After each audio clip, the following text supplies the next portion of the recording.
You can't read? I can't read. I don't know what you're trying to sell me. I am not buying. That's a scam. You're a scammer. Is that not like a personal weakness?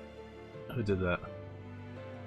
A fan once noticed something that looked like Sanji breaking his most sacred rule. In this scene, it looks like Sanji kicked Big Mom, and Sanji's entire character is built on never hitting women. So what happened? Did Oda forget Sanji's principles? We know that Sanji learned from Zeph to never hit women under any circumstances, even if it costs him his life. Against Khalifa at Enies Lobby, he refused to fight and took a beating instead. Against Black Maria and Wano, he let himself get tortured until someone else could save him. So when a fan wrote in saying Sanji kicked Big Mom, right? What happened to the Sanji that would never hit a woman? Here's what Oda said in the SBS. Okay, I received a couple other letters regarding this, but that's not what happened. Big Mom attempted to punch Reiju, so Luffy and Sanji stopped her. However, can they stop Big Mom's punch by merely catching it? It's impossible. So in order to cancel out the power of her punch, he blocked it with his kick, which means he's just protecting themselves. It's not a violent action toward a woman. Sanji's policy still stands. A fan once noticed something that looked like Sanji breaking.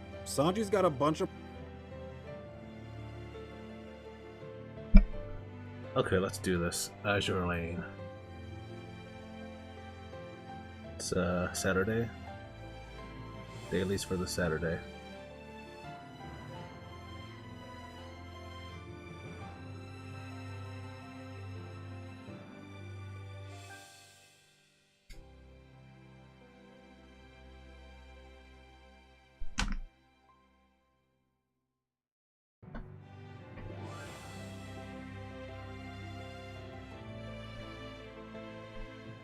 Azure Lane.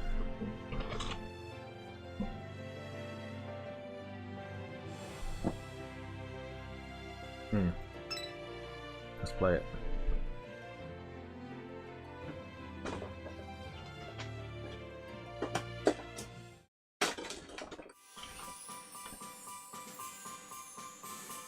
Enies. Enies. Hui. Hee-haw! Alright, here. どこから清めてくれるのかしら? Yes. どこからでも構わないわ。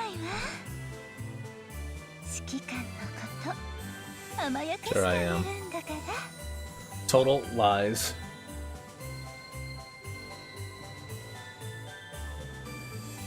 And we still have the Christmas theme playing. Okay, let's check dailies. Bye, bye, bye. いらっしゃいませ。いいセンスで。Bye, bye, bye. 毎度 Massive あ sale. りがとうございます。 Cool. Now the dailies.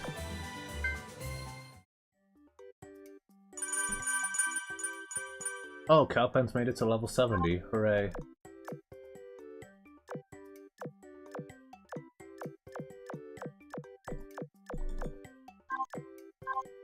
So we could take her off.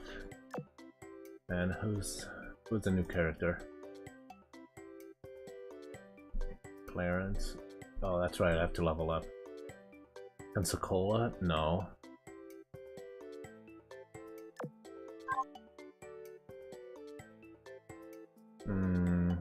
Tashkent.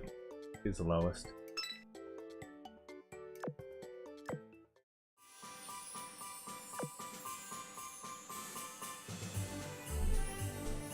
Pensacola.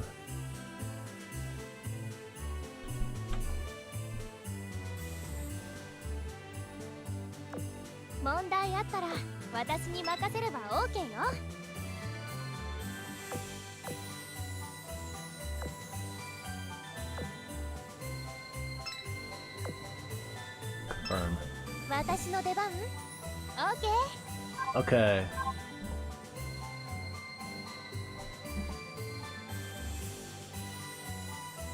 Now who else?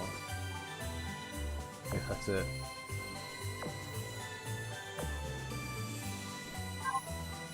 Okay, here's the research and the items. Ooh, bonus. Research Academy. Where we get materials. Right now we're doing the Kie sword.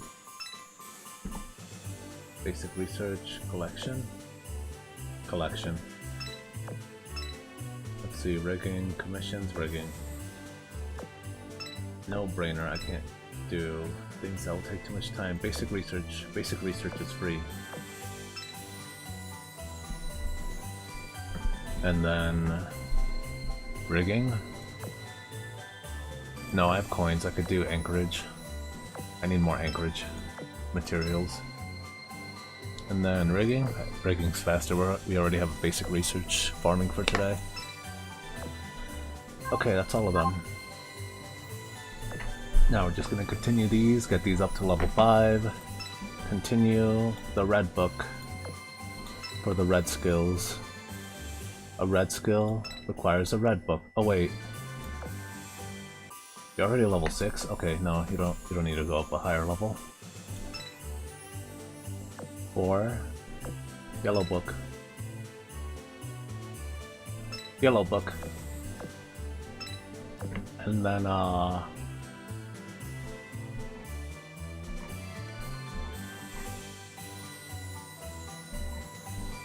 who's the lower level?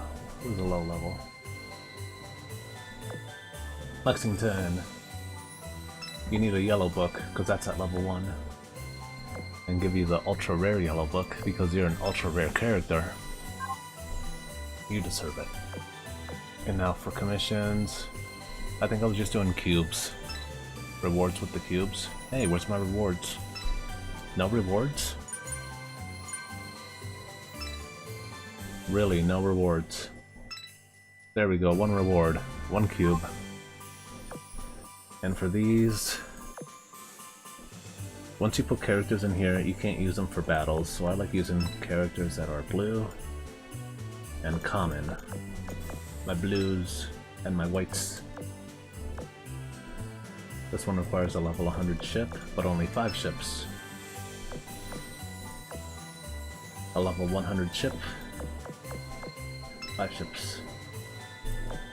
Last one. Okay, level 10.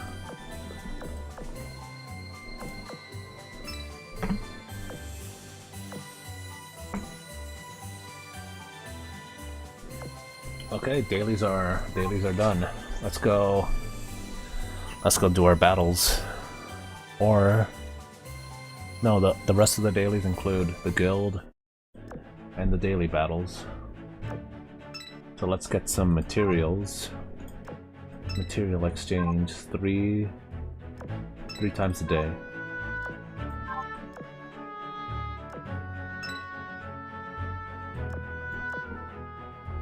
And now with this, we could just play randomly. 2 Yorktown class. Hey look, Enterprise in Yorktown. Dispatch, and they're fighting.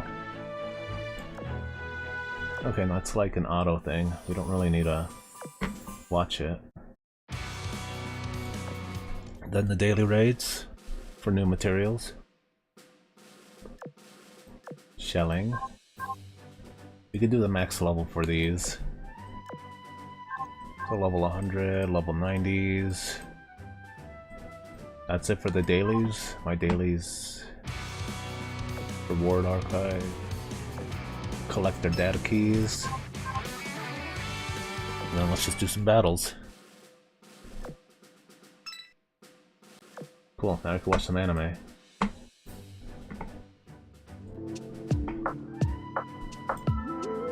The end of 2025 is here. It is the 26th of December 2025, which means January is only 5 days away.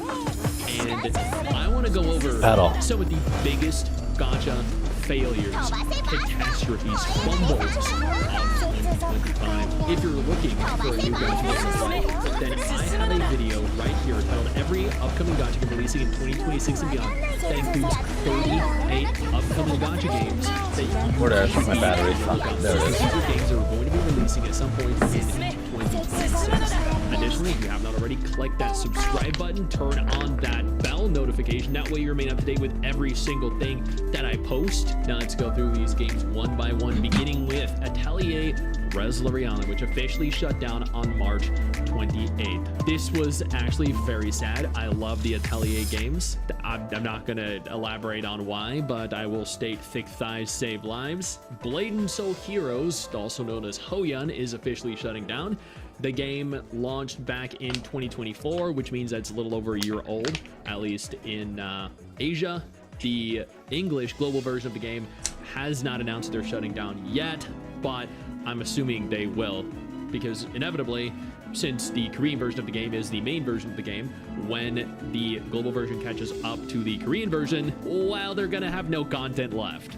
With this in mind, they do have a finite life now for global. Anyone that looks at this and thinks to themselves, I'm fine, we're okay, yeah, they are very high on copium. This is actually very sad to see, and what's even worse is that global has not made any kind of note that they are going to be shutting down at the same point, and are leading people to believe that the game is going to remain even after reaching this same point. Velvet React is officially shutting down. This is a game that went completely under the radar. I don't know anyone, absolutely anyone, that played this game. Senran Kagura New Link is shutting down on May 30th. Senran Kagura. I've tried multiple times to do videos on Senran Kagura games, and my videos just get immediately hit with that little red money icon, because they don't want people looking at the hot characters in the game. This lasted 7.5 years, so god damn, that's impressive.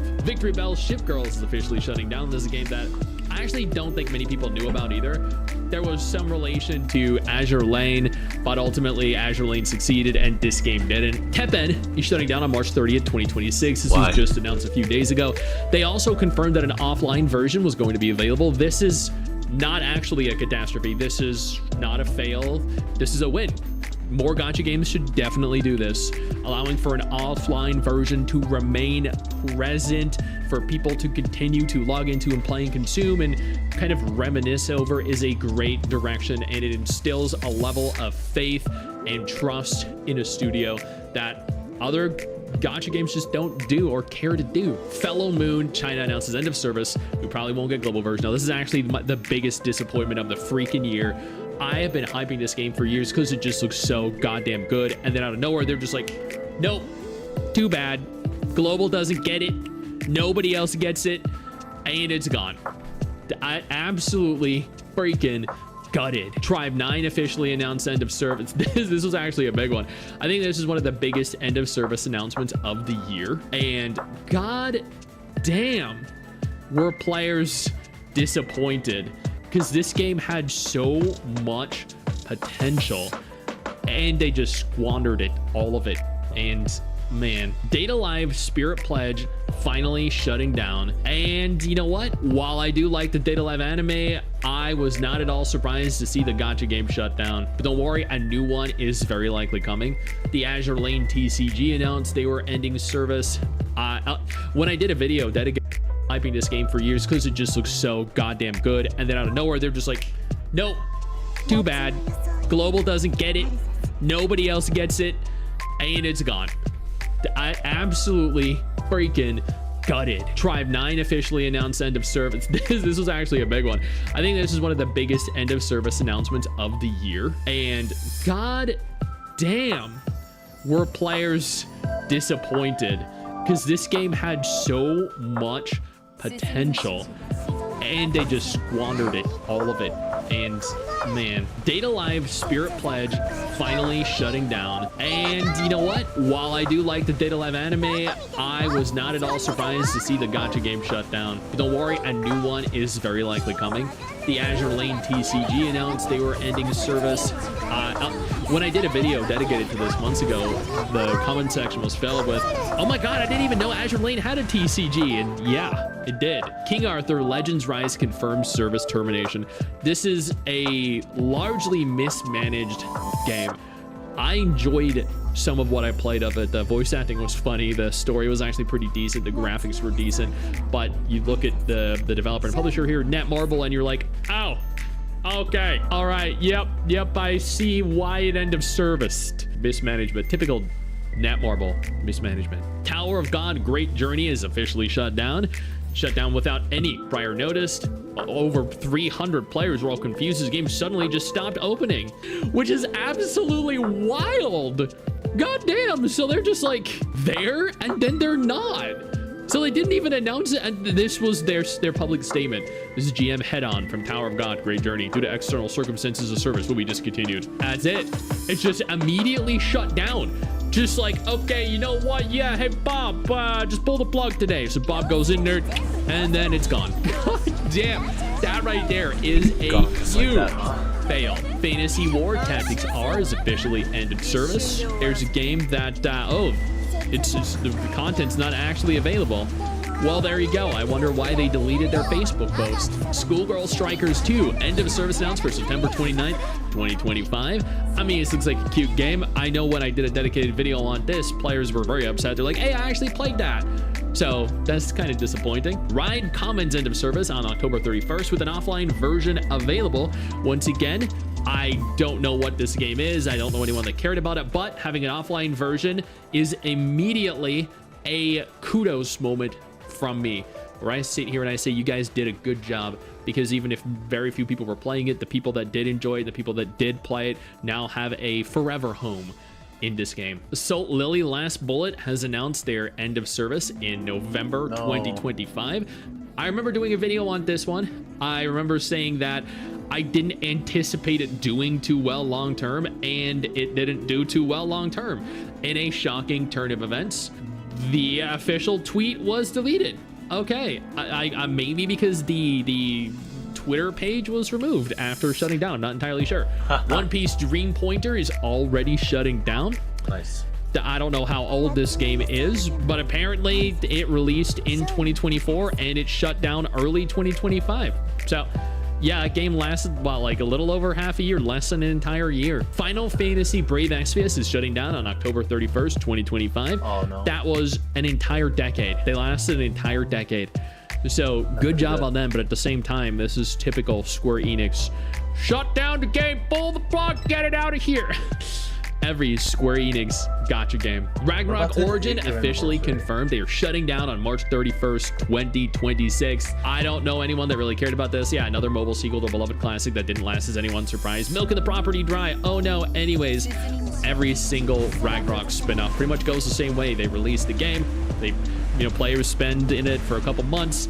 And then, you know what happens? They shut down just as fast as they came out, because they're all relatively mediocre. I wouldn't say bad, just kind of mid games. And a mediocre game in this economy, this gacha economy, is not going to do well. Yo, I don't mean to interrupt the video, but I need to take a moment here to thank all my incredible patrons over on Patreon whose support continues to allow for me to do regular videos like this every single day on this channel. Thank y'all so much, including our YouTube channel members.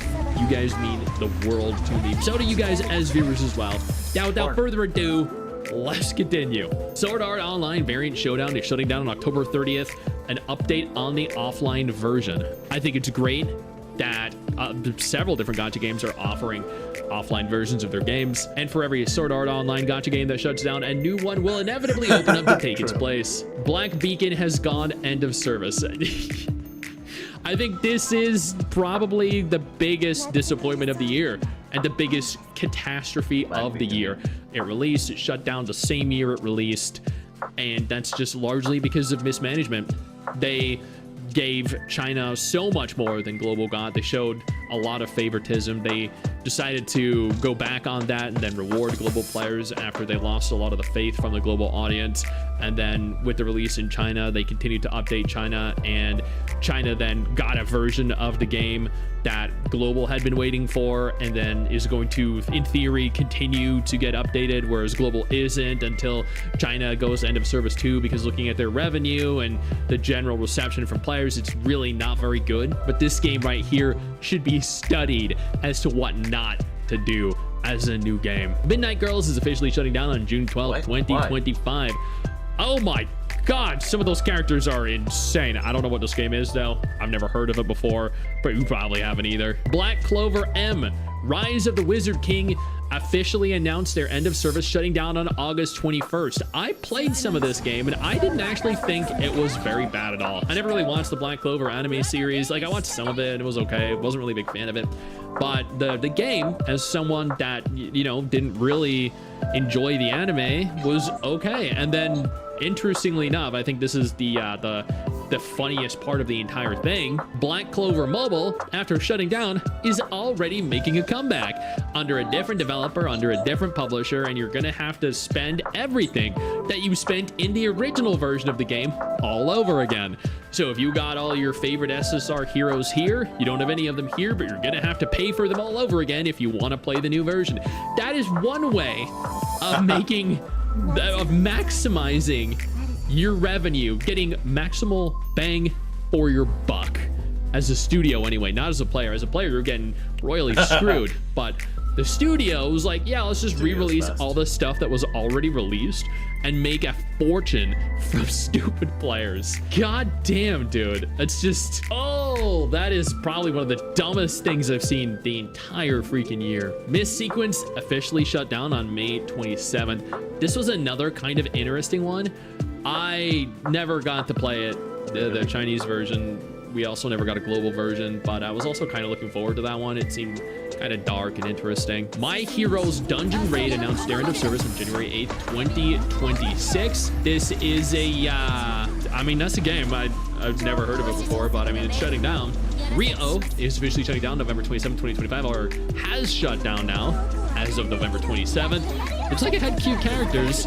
It looks like it was also only available in Japan.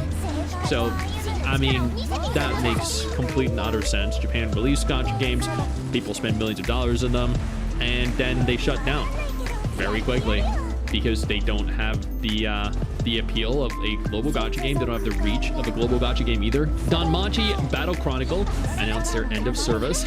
This actually was one of the most disgusting end of services. I don't remember exact specifics, but what essentially happened was, and I called them out on this, they announced that they were essentially going on a hiatus and they were developing new content for the game.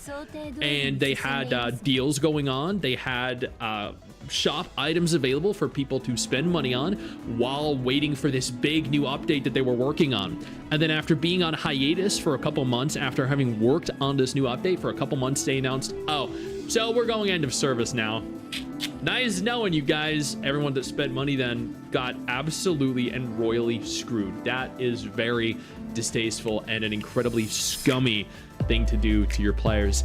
I would not trust this dev or this publisher ever again, but I know people are going to anyway because they're stupid. And then finally, this isn't related to any shutdowns, but Infinity Nikke, Black Beacon, Ethereal Restore, Girls Frontline 2, Cellsora, they were all embroiled in a lot of drama this year. Infinity Nikke, oh my god, I think they were probably in the worst. They retconned the story.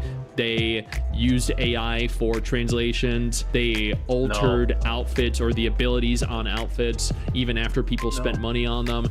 Pretty much every update from 1.5 was an absolute catastrophic failure, and it constantly, after having worked on this new update for a couple months, they announced, oh, so we're going end of service now. Nice knowing you guys. Everyone that spent money then got absolutely and royally screwed. That is very distasteful and an incredibly scummy thing to do to your players. I would not trust this dev or this publisher ever again, but I know people are going to anyway because they're stupid. And then finally, this isn't related to any shutdowns, but Infinity Nikke, Black Beacon, Ethereal Restore, Girls Frontline 2, Cellsora, they were all embroiled in a lot of drama this year. Infinity Nikke, oh my god, I think they were probably in the worst. They retconned the story. They used AI for translations. They altered outfits or the abilities on outfits even after people spent money on them. Pretty much every update from 1.5 was an absolute catastrophic failure, and it constantly declined in terms of revenue. The reception of it continued to get worse and worse. 2.0 was a buggy mess, and I don't know how the game is still operating, admittedly. Black Beacon failed in every way it could. Ethereal Restore was a pay-to-win mess that had AI. the devs themselves or the publishers were incredibly greedy and didn't care about their players. Cell Sora had some drama with gacha rates, with the acquisition of premium currency. Not just that, but the little emoji with the finger pinch thing, which took the internet by storm. That was probably my biggest tweet I've ever done. Every major news outlet was covering it. YouTubers with millions of subscribers were all covering it. Girls Frontline 2 with their Klukai skin drama, where players were boycotting it in China. Then the dev team Mika brought them in to their official office. They told them their concerns, and then Mika within like an hour or two had an official, maybe it was a little longer than an hour or two, it was the same day, had this entire infographic detailing all the changes that were being made, which could not have been done, by the way, within the several hour period between the meeting and then the publishing of this infographic online. And it was essentially just a big, you know, middle finger to players, and ultimately ended up with a lot of players being upset. And man, this year has just been hilariously bad, but also really, really good, because we had successes like Do It Night Abyss, we had successes like Chaos Zero Nightmare, we had a ton of betas for Arknight's Enfield, for Neverness to Everness, we had test phases for Ananta, Silver Palace, all these really good, really fun gacha games. We had some good releases this year as well. So this year has been honestly pretty decent. We've had some absolute messes, but we've had some good come from it as well.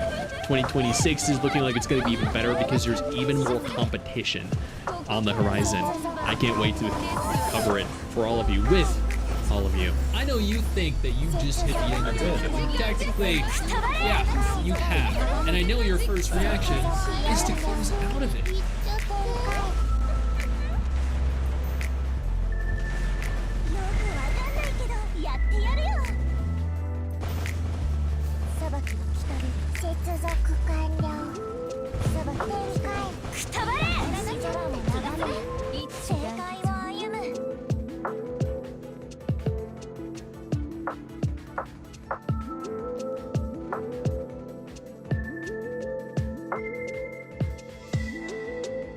Whoa, Google Evil Toaster.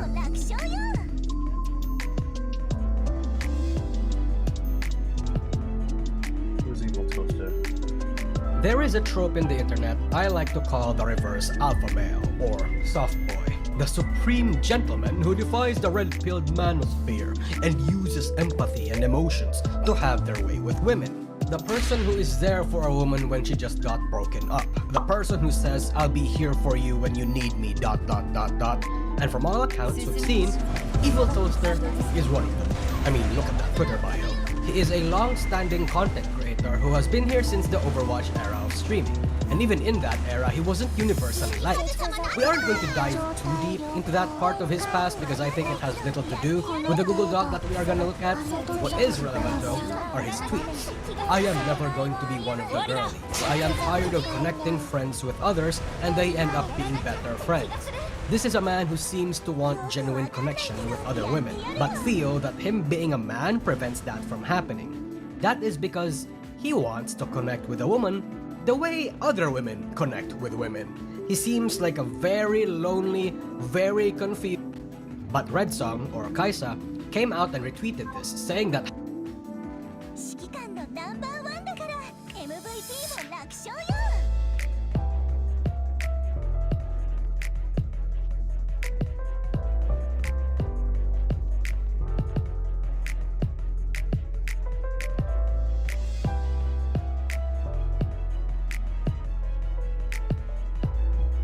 What? No way. No. He was right. Who was right? Okay, let's go. Do the hard one. I told you she wasn't permanently. Oh my god. It takes a big man to resist the primal urge to say "I told you so" when it turns out they were right and everyone was saying they were wrong. a Nina Lynn stream. This is sexual assault superstar Nina Lynn. That's and right. People are excited to see her content again. Using the term content very loosey-goosey there because all she does is go on stream and whine about her haters and how much she doesn't care and actually loves her haters. Stay mad, fuck your mom. Then she'll go out in public with fake bravado and pretending to be all tough. Oh yeah. It's just absurd to even It's pathetic. It's so pathetic. imagine someone being entertained with those jingling keys because basically she just goes out and just says, fuck your mom! And that's it. But maybe they're very excited to shower with money because they're hoping they'll be her next sexual assault victim. Maybe that's what they're saying. I wouldn't have even said that. That's a good one. Their fingers crossed with as they throw dollars That's a out good of the one. wallet at her. A brief lore recap for those that are blissfully unaware of who she is.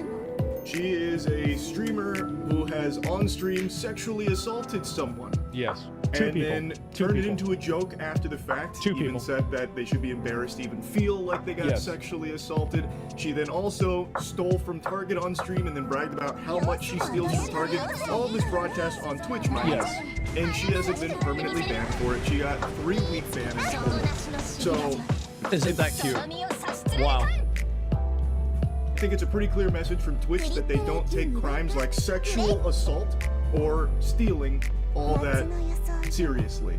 Well, no, it's even worse than that. It's worse because Rakai, who also was banned for stealing, is still banned. So we have a situation where both Nina and Rakai got banned for the same thing, and Rakai remains banned while Nina is not. Isn't that crazy? They're willing to turn the other cheek if you're bringing in some viewership and some money to Twitch. A pretty awesome message to be sending to the community where sexual assault savant Nina Lynn is welcomed back with open arms from Twitch itself, even after unapologetically broadcasting it and then turning the sexual assault event into a joke on her stream, as if it's not a big deal and doesn't matter or anything. That's right. You've really outdone yourself here, Twitch. It's actually unbelievable. There is no clear consistency with the way Twitch enforces their rules. So you can commit serious crimes like sexual assault on Twitch, but if you're popular enough, that's okay. You just get away with it. Yeah, you do. You just get away with it. It's actually insane. I think that they're doing it for an identity reason. That's what I'm expecting. Is that they're doing this for an identity reason, either because she's a woman or because, I don't know, because she's Asian or something. I have no idea. But here's one thing that I do know. I know if Tectone did that, he'd be permanently banned. No. And that's a fact. They'll let that slide after a couple weeks of vacation, which, by the way, wasn't because of the sexual assault. The 3-week ban was because of the stealing from Target. And I feel like they were probably trying to make up for like only banning her for like 24 hours or whatever it was after the sexual assault. But even in 3 weeks, I'm sure Nina Lynn really learned her lesson. And it definitely sounds like she did on her return stream, that's for sure. Oh, of course. And, like, there is no consistency to how Twitch enforces their own rules. So, a notable example is, in 2023, a streamer named Stumnut got indefinitely banned for a joke where he typed, "I'll kick you to death" in one of his friends' chat, in reference to a God of War run he was doing, which was kick only.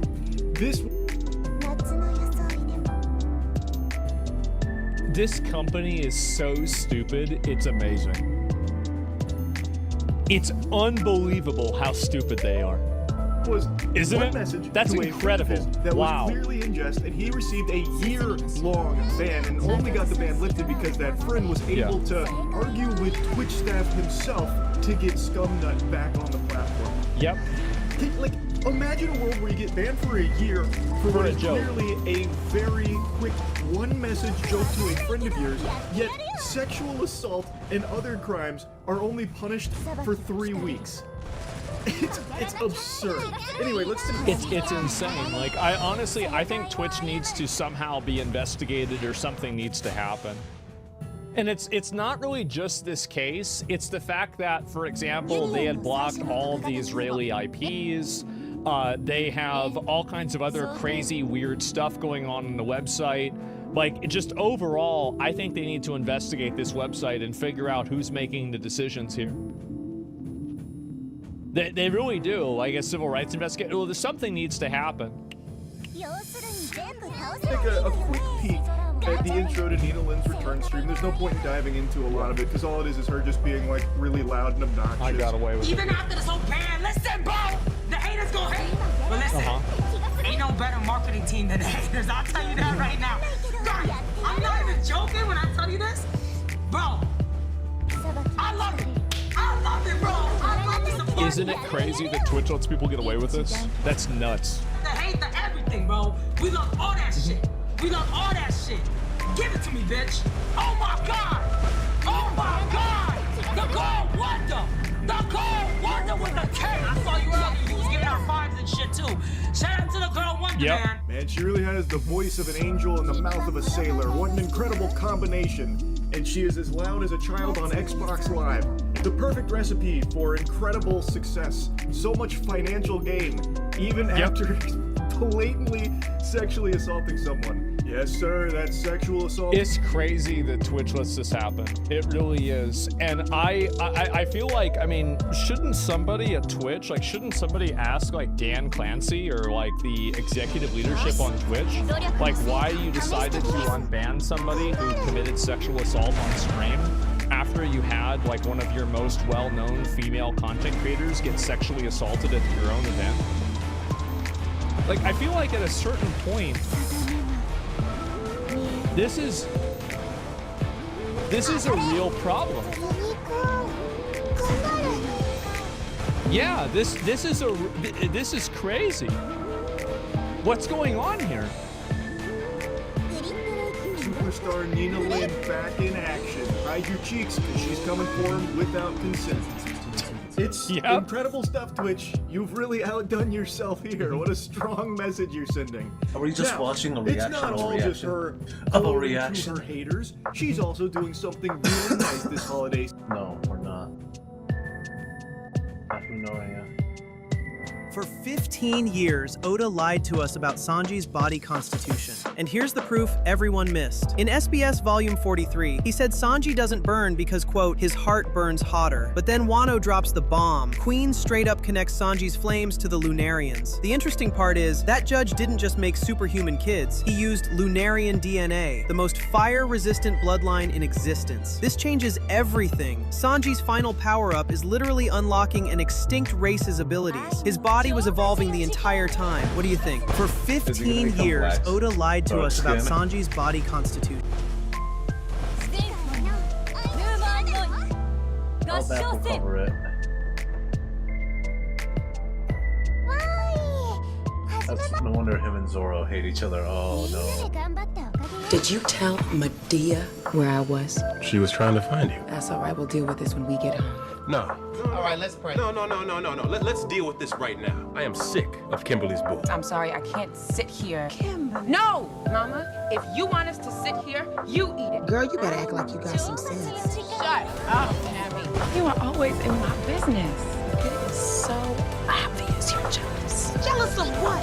My family, my husband. Oh, girl, please. I don't want anything you got. But you get rid of what you don't want, don't you? Damn it.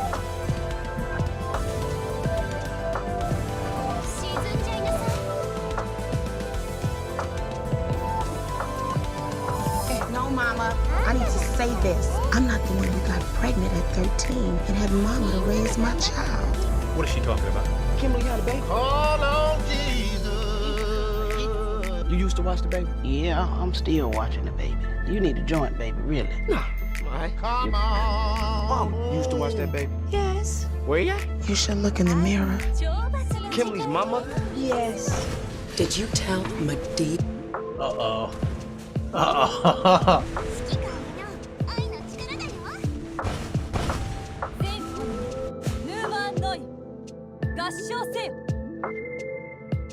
Anger issues. I was playing Final Fantasy X not too long ago, and obviously the dub is iconic. And I felt this when I played other games as well. But it is obvious that the actor doesn't get it. But they're delivering their lines, but you can tell they just don't know what the heck they are talking about. But the voice is there and all the things are there, but you can just tell from like, they don't get what they're talking about. Just kind of delivering it. I think that a lot of times, you know, people that maybe aren't involved with it will just see the final product and think, oh wow, he's a terrible actor, or oh wow, that was terrible direction, or oh wow, that's a terrible script, or oh wow, that's terrible localization. And the thing is, it can be those things sometimes, but other times it's just a mix of so many different things. Maybe you only have one session left and you have 4 hours to record 300 lines. All right, we're getting into call. Sorry, we're not hiring at the moment. But it says help needed. Yes, but it also says experience needed. Well, where can I get a job to give me experience? Nowhere will give you a job without experience. Then how does anyone get experience? Well, what you could do is... Oh, Mr. Bilderberger. Hello, boss. Yes, of course your nephew can work here.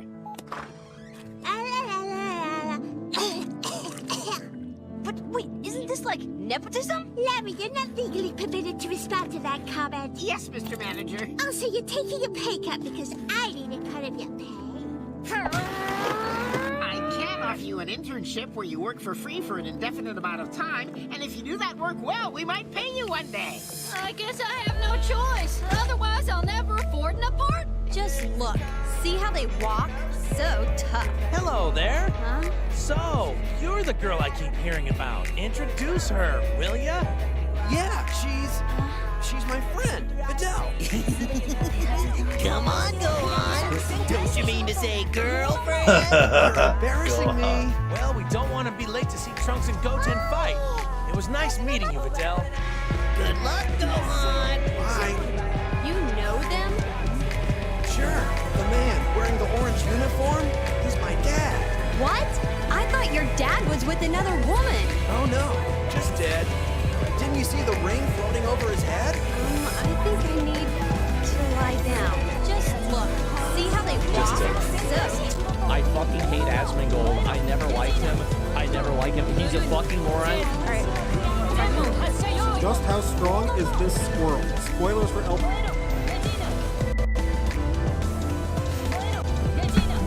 The Caucasian.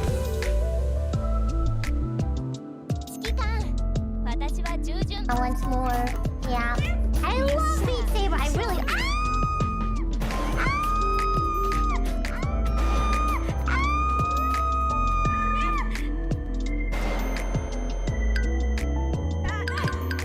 Cat is very... the cat is very energetic this morning.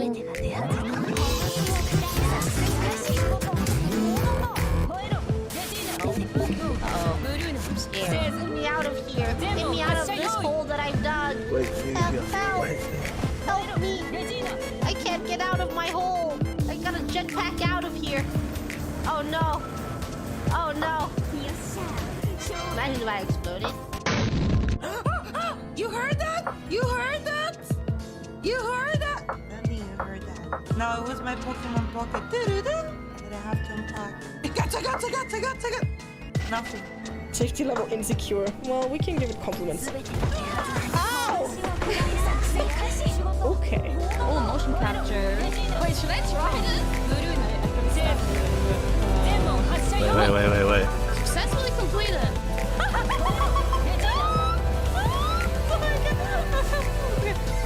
I'm gonna try to keep a straight face for the effect. What's your plan?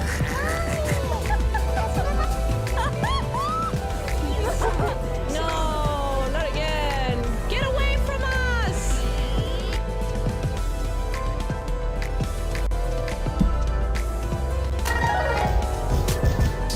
I should watch Pippa. Where's Pippa? Her Azure Lane video.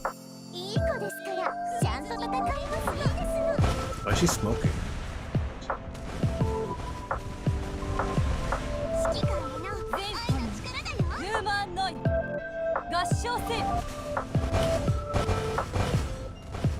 Draw you pregnant.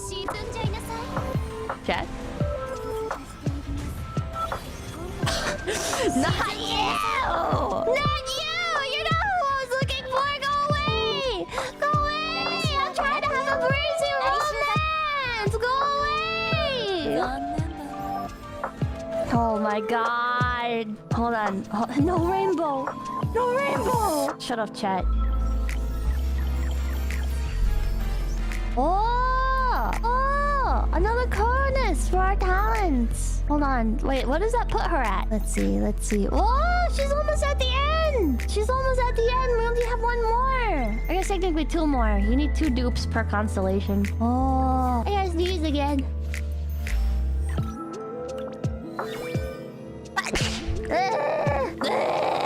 God, take mercy on me. Kami-sama!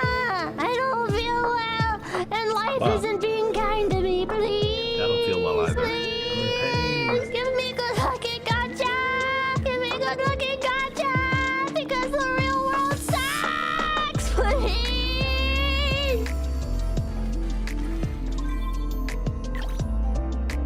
It's time to take fate into our own hands. Kami-sama! God, are you listening to me, God? Are you listening to me up there? You are? You are listening to me.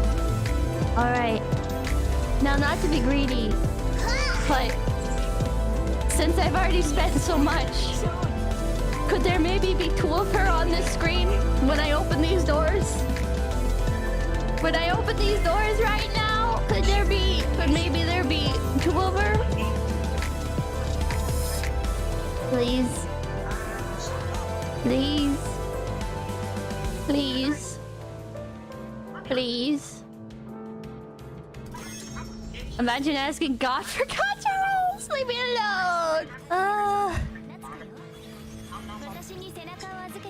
She's playing hard to get. Don't look at the amount of pity on my account, chat. It's indecent. It's indecent.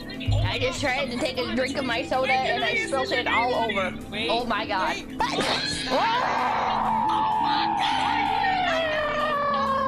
It's time to level this chick up. Hold on, let's quick crescendo.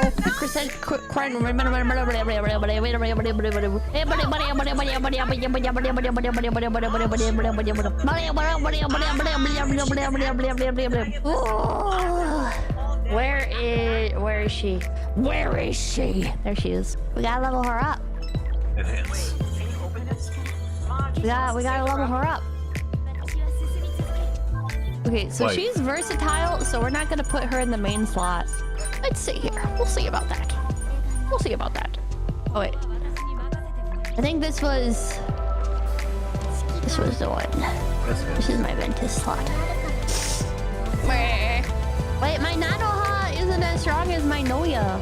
Chat, is this... Chat, does this look right? Who up ascending they monolith? So true. So true. Hop is so cute. Her little hop is so cute. You die, bro. I'm dying. Oh! Ooh, she has like a gather. Ooh. Oh, she's so cute. She is like a little deer.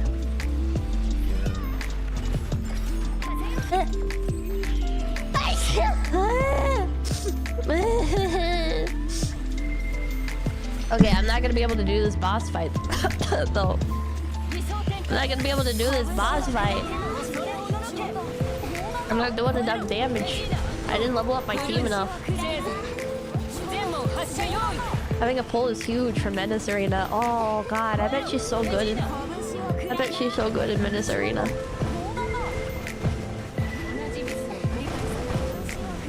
She's kind of good at AoE, yeah. Can you sneeze the next reverb? Yes, I can. You just lost the game. Shut up, man. I'm freaking dying, bros. I am freaking dying. But I am sponsored by Stellasora. Well, I would like to thank for sponsoring today's stream, and you guys should use my link that's pinned in the chats. And they should make the battle pass longer. Why is it only 50 tiers, man? Why is it only 50 tiers? I'm already almost done with it again. They should make the battle pass longer. Be sure to download Stellasora, available on iOS, Android, and it has like a direct desktop link. You can download it for free, and I like it. I like this game. Alright, thank you guys so much for stopping by. I'll see you tomorrow. Oh,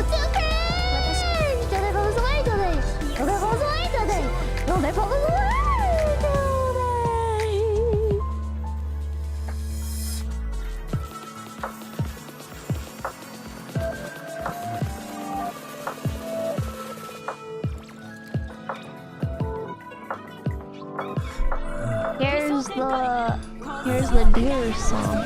Deer song? Yo, play something and I'll be right back.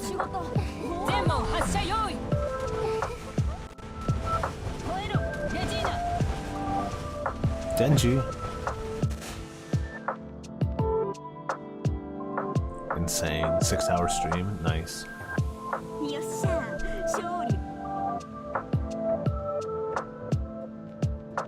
Wait, it's released? The new chapter is released? Yes, 4-scroll anime.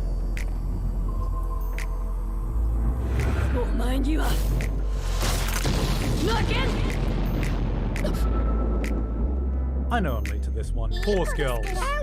For the longest time, that term was synonymous with that weird girding class that seemed to be more obsessed with her horse than she was with people. But in 2025, everything changed.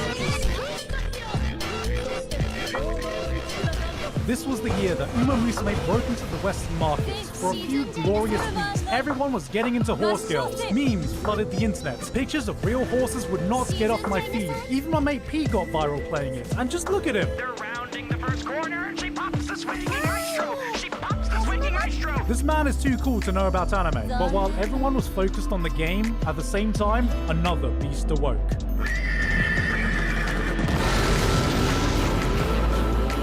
Uma Musume's latest spin-off, Cinderella Grey, dropped, and it's one of the most intense, fast-paced experience you can find in 2025 that has absolutely no rights going as hard as it does.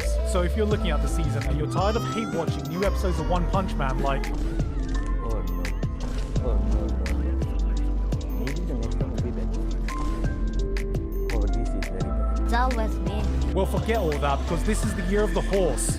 Girls, you don't need to know anything about Uma Musume. You do not need to give a damn about any of these silly memes, because even without all that, this is the most hyped sports anime you can find in 2025, showing what happens when a company takes their excessive gacha gaming funds and uses it the right way. Which is why I'm proud to say this video is sponsored by Stellar Sora. Wait, that's a different game. Stellar Sora is a top-down light action RPG with roguelike elements available now on iOS, Android, and PC. You can take yourself on an adventure through Stellar Sora's episodic narrative experience in the fantasy world of Nova and get absorbed in the game's vibrant and innovative combat. But it's dangerous to go alone adventurer. You'll be doing this. That's right, you'll be joining these charming trekkers as you go on a grand quest throughout a transformed world and tackle a diverse array of different gameplay modes, which includes the new Radiant Messenger Holy Night Spirit event, which is on until January 12th. Participate to get a free max 5-star disc, and during the event period, there'll be a bunch of rewards available just for logging in as well. This update also introduces a new limited time character, Snowish Larry, a brand new 5-star who excels in all categories. She can deliver both a single strong target damage and reliable AoE attacks. So, what are you waiting for? Click that link in the description to start playing Stellar Sora today, and if that wasn't enough, you can even use my redemption code, SnowWishFest, on screen for additional rewards as well. Happy Christmas indeed. Thanks again to Stellar Sora for sponsoring us today, and with that said, back to the video. Welcome to the world where there are girls born embedded with the spirits of horses in them, genetically superior superhumans that can do what no normal person can do, run faster than any pisshead towards a kebab shop. So, what does society make them do? And let's take them on a track and make them run for our entertainment and perform idol concerts and shit. Oh, brother, this guy stinks! When I first heard about the concept of Uma Musume, I thought to myself, damn, this sounds dumb. Anime is no stranger to weird and wacky ideas, and on paper this felt like some committee took a middle-aged Japanese salaryman and made a Venn diagram of how to extract as much money from him as possible. Shit, I'm surprised the girls aren't also cripplingly addicted to pachinko in between races. I gave it a few episodes, but the low-stakes, low-drama vibe of season 1 just didn't grab me, and I filed it away under weird anime shit I'd probably forget about in a month. While I'd go back to my normal stuff, shouting shit like, TOURNAMENT! Yeah, feel old hearing that? That's the era of Giga this came out in. But as time went on, I started hearing whispers. Over in Asia, season 2 was making waves. I thought, that's probably just an Asia thing. But then it kept continuing. Season 3, an OVA series, a movie, all which were getting great reviews. I started seeing these clips posted of some of the most jaw-dropping running animation I've ever seen, all culminating to its explosion this year, which, after all of these years, was my last kick up the arse I needed to finally give it another chance, while it's airing alongside with Cinderella Grey is the latest spin-off to the Uma Musume franchise, acting as somewhat of a prequel, but you don't need to know anything about this franchise to enjoy it, which I can guarantee, because I also didn't, and I skipped all of these, get straight to this one. But, after watching this is pretty much guaranteed that I'm gonna go back and experience everything the franchise has to offer, because what an experience this was. We cool? So, if you're like me, you don't know much about Uma Musume, and you want to taste to see if you want to commit to the entire franchise, I don't think this is a bad place to start. The series follows the legacy of Oguri Cap, an ash grey colt from the countryside town of Kasumatsu, as she breaks out of a small town to become a nationwide sensation in the Japanese horse racing scene. She's a simple girl, enjoys a simple meal, has a brain so smooth even her thoughts are sliding off. While the other girls feel like girls that happen to be horses, Oguri is a horse that happens to be a girl. But if there's one thing she can do, it's run like an absolute beast. And by God, does the show give us a lot of it. From my memory, season 1 felt more like an idol show kind of vibe with some racing in it. But seeing its evolution to today, it's clear it has fully embraced the sport, the drama, the stakes, ringing much closer to a shonen sports anime than anything. The idol aspect takes a little bit of a back seat, and what we are left with is high-intensity, heart-pounding races, one after another, as Oguri makes a name for herself on the national stage. Look, I love sports anime, but you know how this shit goes. The first episode of the match starts. Things are going smoothly. Honestly, a bit too smoothly. You start thinking to yourself, it's probably not going to go this smoothly. It doesn't go this smoothly. Second episode, the opposing team enacts their weird, stupid, broken technique that throws everything into a loop. That one uninformed guy in the crowd is like, nikke! The protagonist is lost, useless, and has probably shit himself in the process. Then you get to episode 3. This is the actual episode you've been waiting for. After 60 minutes of being dicked around, the protagonist finally locks in, figures out the opponent, developing his new ability in the last minute that wins them the game. Yes! Nikke! It's a formula that hits every single time. But man, I can't lie, you watch enough and you get to these 2 episodes and you're like, come on, can we just do the thing already? Cinderella Grey wastes no time in throwing you headfirst into the action. Every episode is like bam, bam, bam, race, race, race, run, run, run.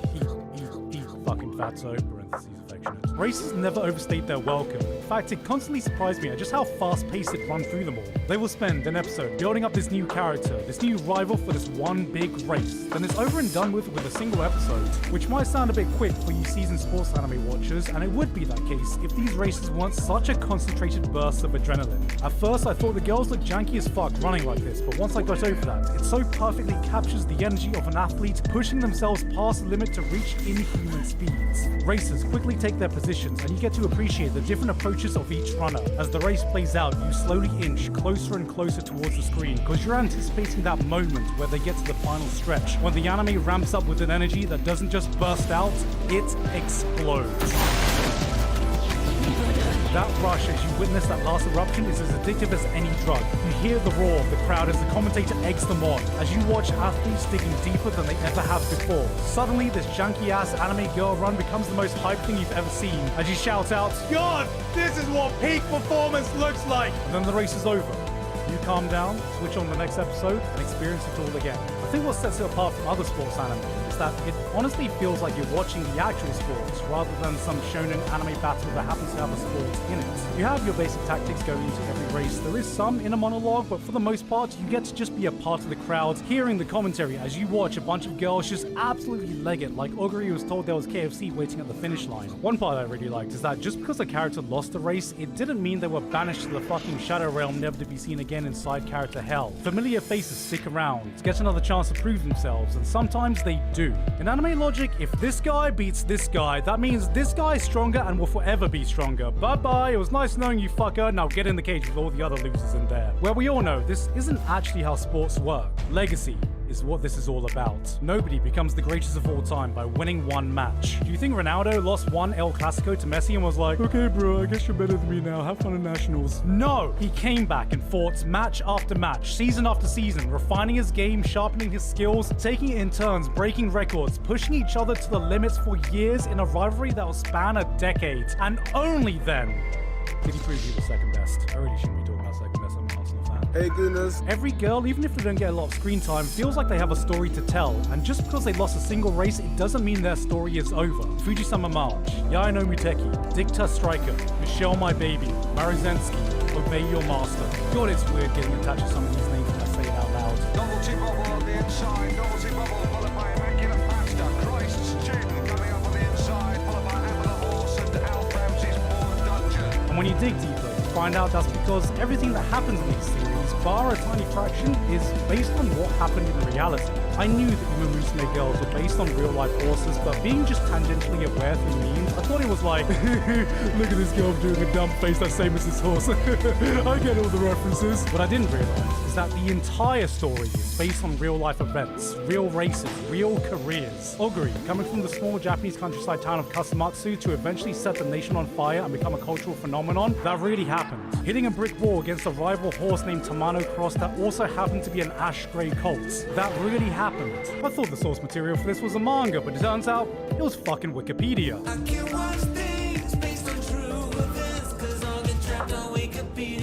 It is insane how perfectly Oguri's story was set up for a shonen underdog story, so you get curious. And then you read further in and you see that the real Oguri Cap was born with a deformity in his leg, causing it to be bent. Trainers were unsure if he could even walk, let alone run. And this was portrayed in the anime by her mum massaging her flexible legs, and she always believed in her, and that's why she loves to run, just cause she can run. And this was the exact moment I realized I was lost, down into the Uma Musume rabbit hole, too far gone to crawl my way out. Knowing this stuff is not necessary at all, but it just adds that extra layer of appreciation to the stories you're seeing unfold, and puts the pieces into place of why an anime about horse girls running felt more real than your typical sports anime. An upset genuinely feels like an upset. There is no plot armor, or at least any more plot armor that exists in real life, and unless you spoiled yourself by googling the source material, you feel that tension in the race during those big moments. Will Oguri continue her legacy of domination? Will one of the other girls pull a surprise win? Are you gonna bottle it? Again, you fucking bottle it again? You bought it again? I can't fuck it! Uma Musume isn't peak fiction. This is peak reality. Peak experience. Cinderella Grey makes me regret that it took so long to sink my teeth into this franchise. Behind all the horse girls, or idol concepts, or memes, this is what happens when a passionate group of people get behind an idea no matter how out there it is, and fully commit to making Labor of Love so infectious, it has transcended the audience it was originally intended for. I guess what I'm trying to say is, Arsenal are going to win the Premier League this year. It's basically guaranteed. It's finally going to be our year. Look at my horse. My horse is amazing. Give it a lick. Hey guys, hope you enjoyed that video. Thank you very much this month to Basil, Payne Patchett, Watergeist VT, Dysfunctional Degenerate, Shouting Zombie, Honey Stark, Flabberwaffle, Misaku12315, Author Curtis Eckstein, Mike808, Jonathan, Tabazo1989, and everyone else, my Patreon, for helping support me for this month and making this video possible. And yep, that's it. The final video of the year, guys. This is probably going up around about Christmas time, so I am not going to keep you from your festivities. I hope you have a wonderful Christmas. I hope you have a happy new year, and I will see you next year in 2026 with my best of anime video of this year. But until then, I've been Gigug, and I'll see you guys next time.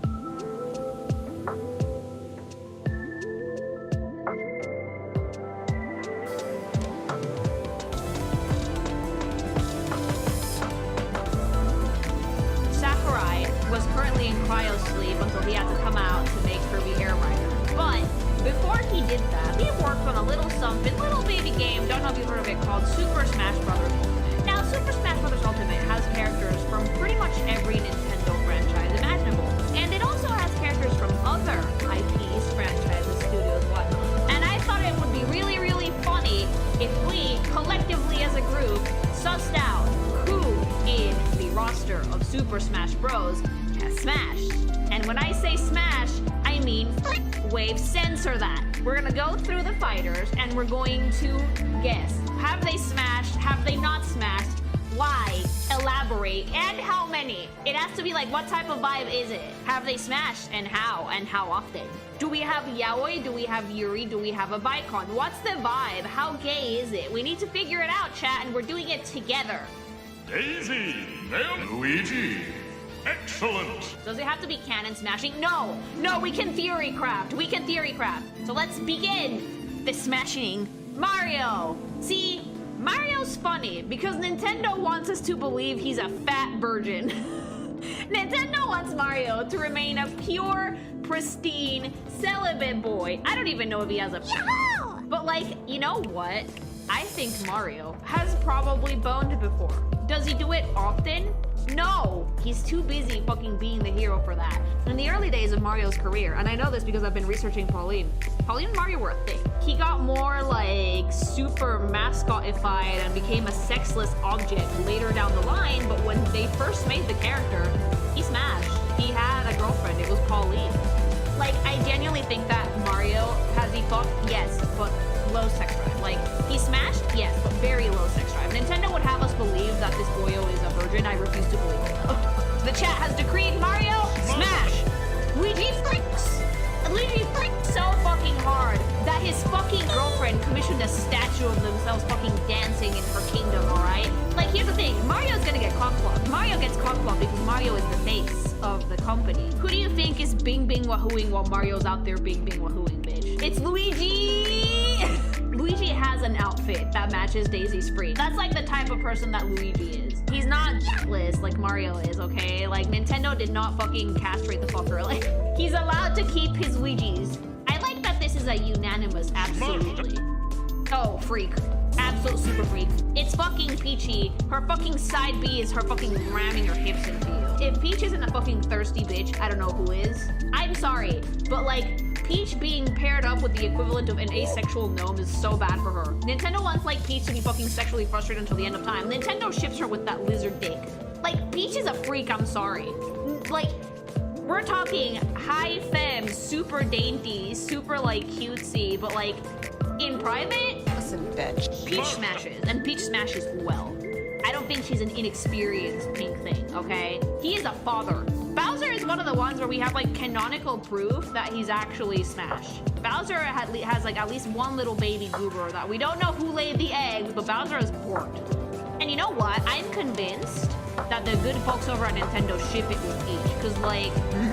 Understand?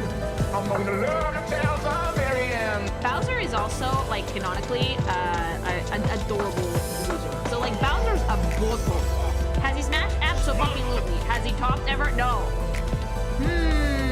Dr. Mario. Well, I don't know. Mario with a PhD. Like, if Mario already doesn't do it a lot, Mario with a PhD probably doesn't do it ever.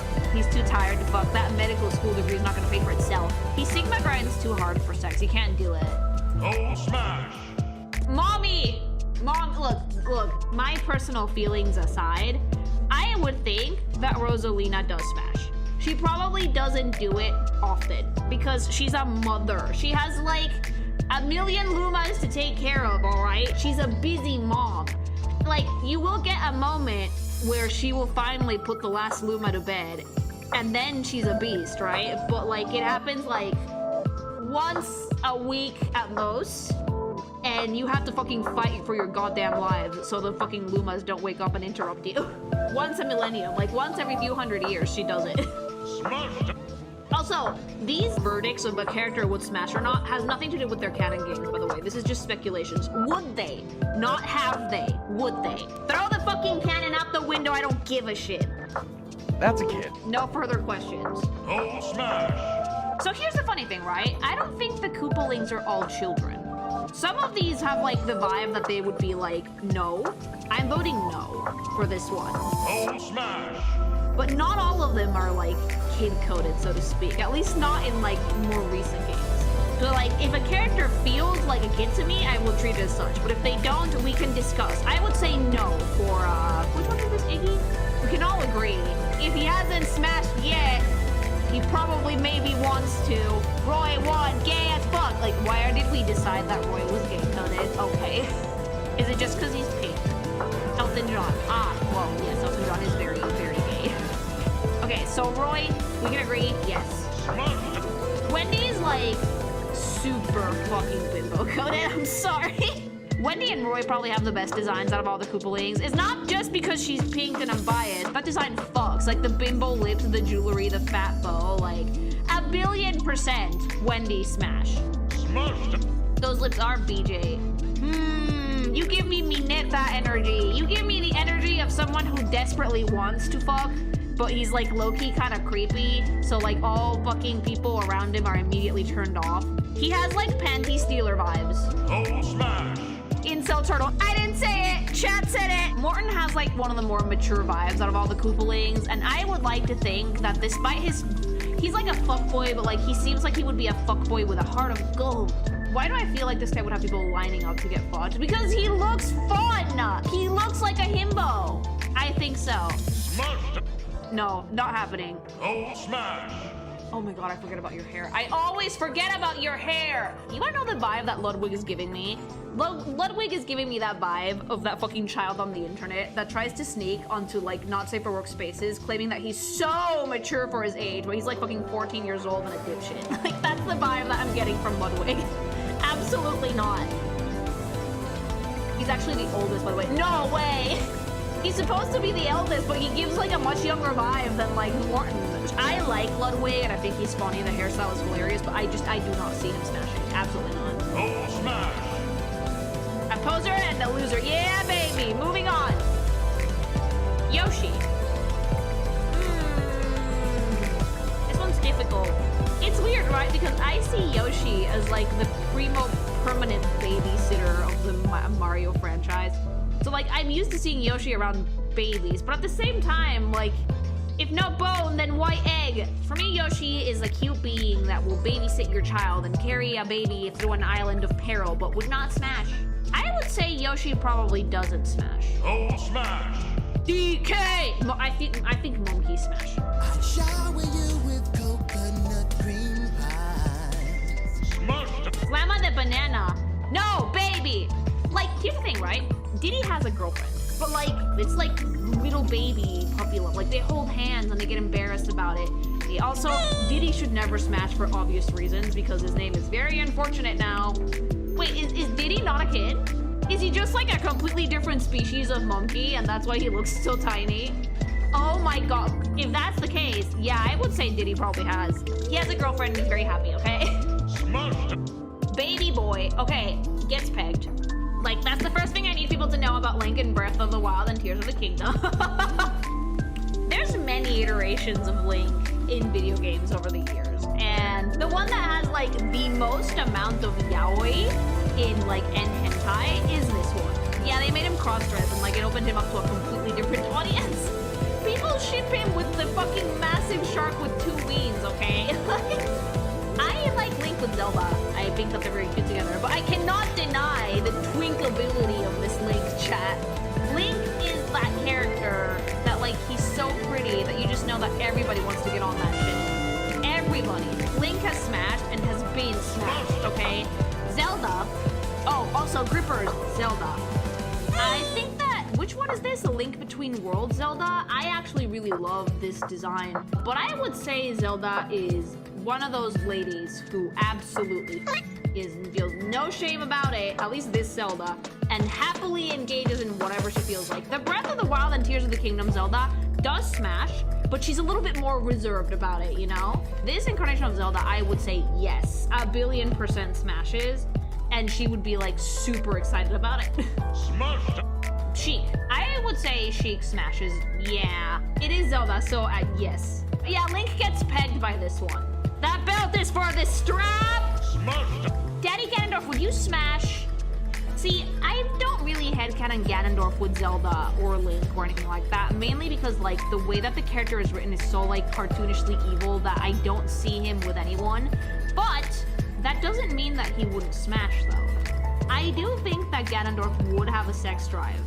He only smashes as a power play. Like, it's never for romance, it's only to show off his superiority. Superior fucking Gerudo fucking Ween. The guys who only smash to brag and universally suck at sex. Exactly.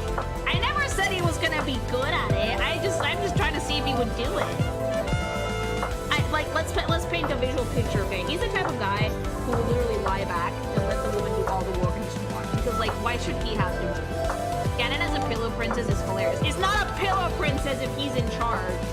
He's a pillow king, chat! His baby, no! Oh, smash! Look, can I just say something about Toon Link, though? Toon Link has the best design out of any fucking Link in the franchise. He's unhinged, a fucking goblin, has the best fucking facial expressions on the planet, okay? I would say no. I think that Toon Link is still Babby, but he's definitely like the funniest design for Link in any of the fucking Zelda franchises. Oh, smash! Samus! Samus is the difficult one, because we all want her to smash, but I would say she hasn't.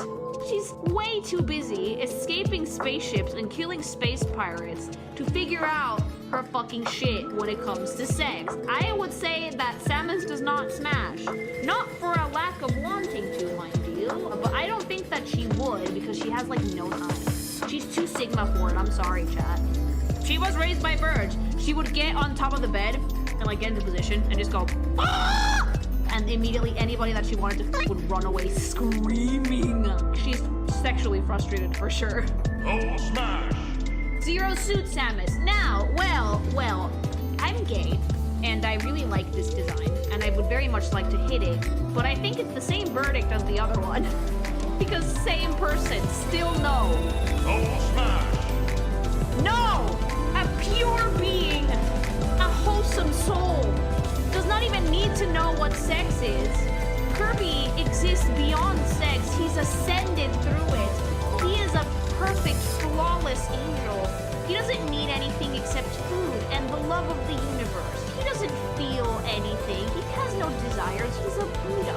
And I'm saying this as someone who likes sex, by the way. I think Kirby is a pure, asexual being of joy and whimsy who does not need sex to be complete. Love is like a marshmallow. He's risen above mortal desires, chat. Oh, smash! Also, no. Look, Meta Knight is more mature than Kirby, but like, he doesn't have time for such frivolities. Sword sexual. Yeah, he's battle sexual. Meta Knight doesn't care. Fight me. I'm sorry, I don't make the rules. King Dedede, I'm sorry. Like, tell me that this doesn't have the vibe of a man with swag. I'm sorry, but King Dedede has to fuck because he's like gluttony incarnate. And like, he's not gluttony in the same way that Kirby is, because he doesn't want a fucking boar. He wants to eat. Like, this penguin fucker, 1,000,000,000%, has had pussy before. Deliver me from my enemies. King Dedede more like King Mega PP. Yeah! He's not like Kirby, because like Kirby's like a fucking, he's transcended sex. King Dedede doesn't give a shit. He's like, nah, I'm not transcending jack shit, bitch. Give me star fuck. Yeah, I'm sorry. This guy has fucked for one reason and one reason only. It's a furry. I don't need to elaborate. Also, have you guys seen Crystal? Because damn, girl, get it. Only bottoms. Falco has smashed, but mainly been smashed. Only bottoms. Birdly, stop it. But yeah. Oh yeah, the gayest. Leather daddiest. Strappiest sex that you will ever have in your life. He needs to be fucking muzzled because you will like. And you will like it. Gay top. Like if he had it his way, he would have Fox like in fucking Leather Daddy, okay? Like What? Is that your cotton? What the heck? My cotton is good, but your cotton is better. Lumpy Sexiest Maximus. Like we're using at least 2 bottles of lube in a dream. Smashed! Absolutely fucking not. The only thing that thing smashes is down B to be annoying. Okay, like if we go based off like the rules of Pokemon though, I turn around for 2 minutes! 2 minutes to make a goddamn sandwich and you people like a fucking frenzy. Then Pikachu probably does smash in the long. I changed my verdict. The rat smashes. Smashed! Pink thing! You know what? I think that all of the Pokemon do smash because of the daycare thing. Jigglypuff smashes, and it's the brattiest brat to ever brat in the whole entire universe! Smashed! Mewtwo's like the type of vibe that like, he knows what sex is, And he knows it's like a necessary fucking thing to have Babby, but like he would think himself above it, right? He would be like, what, sex for pleasure for me? Nah, fam, absolutely not happening. But I see now that the circumstances of one's birth are irrelevant. It is what you do with the gift of cock that determines who you... So he would absolutely, like, only to make babies. I don't care about the canon gulag! Shut up! I'm going based on vibe. God, you people! Y'all need to, like, go take 50 chill pills and, like, suspend your disbelief for, like, 2 seconds. Mewtwo sparks purple. There you go! That's the suspension of disbelief I want. Purple goo, my dude. No. Oh, smash! My Pichu, my Musu, yes, smash forever! But, like, the actual Pichu, you're happy. The Pokemon trainer. The Pokemon obviously all smash, but the Pokemon trainer, like, going based off vibes, yes. They smash, fuck it. Leaf is adorable. It's a great design. Also smashes. Look, yeah. Lucario is like the most furry bait fucking Pokemon character. He's worse than like Gardevoir, I think. When I made my buff Lucario as a joke, I had people get fucking pissed at me in the comments because they said, how dare I not make him a femboy? And I'm like, guys, you do realize him being the size of a fucking brick shithouse is the joke, right? But yeah, Lucario has to smash. But like, are you kidding me with how fucking furry bait this thing is? Yeah, buddy. Red Ninja, does it fuck? Yeah. Yeah, he's empty. Like, the vibe, it's serving. Look up that tongue and tell me if I'm slamming for it, but like, can he control it? Better control than Licky Tongue, really? Greninja. Smashed. Captain Falco! He kind of gives Johnny Bravo vibes that like, he looks cool, but he doesn't know what sex is. Never been in a woman's apartment before. One and super gay. Hey, where do you think you're taking me? Wait.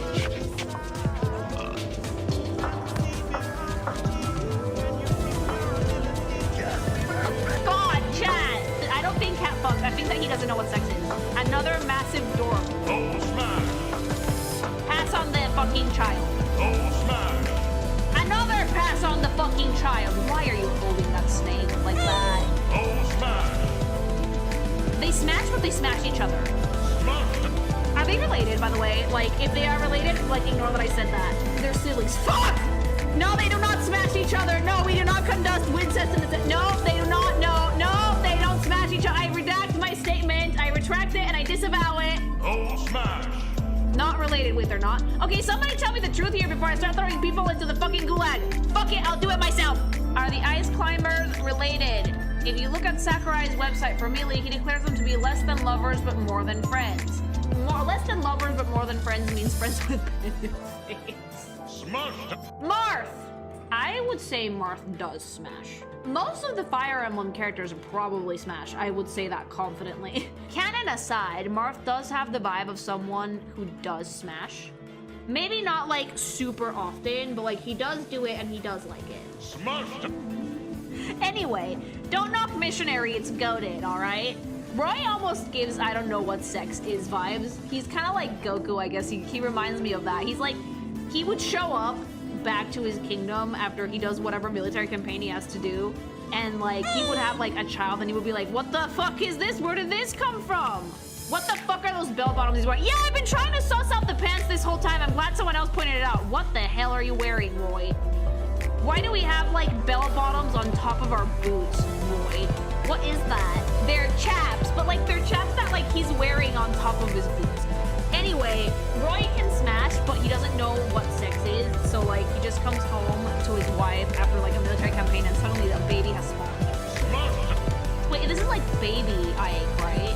Isn't there like a beefcake Ike? You always did like making things difficult. Ike, let's see if this is good enough for you. Stop! You don't have to prove yourself to me! Ike is probably gay. Ike is probably gay. Like, he does have that vibe. I trust you more than anyone. You know that. Thank you, Ike. Serving you gives me purpose. Baby boy, baby. So, Robin smashes. I ship it with Tharja, but like the Crom Robin shippers in both like fucking male or female, they exist and they come out in fucking droves, mama. Robin in his like normal form and his I am Grima form, although the I am Grima form is kind of hot. I'm not gonna lie, I have questionable taste in men. Like a bajillion% smash. Smashed. Fem Robin also and a lot. Smashed. Lucina does smash. I ship her with Robin. I think that they are very, very cute together. Male Robin, obviously. But the only reason she was able to fucking cosplay as Marth for as long as she did is because she's flat as a board, mama. However, like, flat is justice, and don't let that distract you fellas from the fact that she absolutely smashes. Everyone in Fire Emblem has smashed. I'm sorry, they have. Corn, you know, Corn is too stupid to have sex.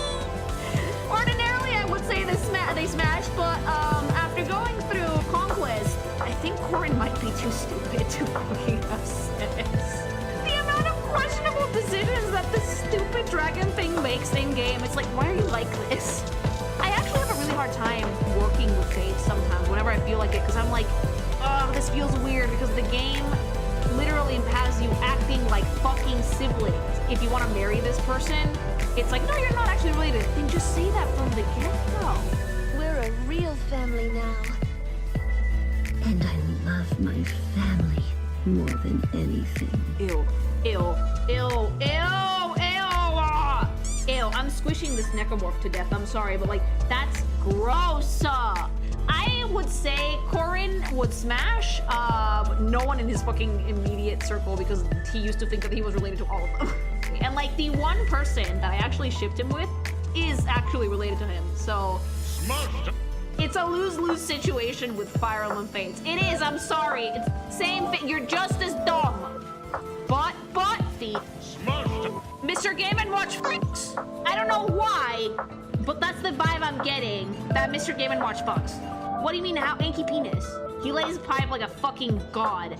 Tentacle hentai mode. No, like a man, as a man.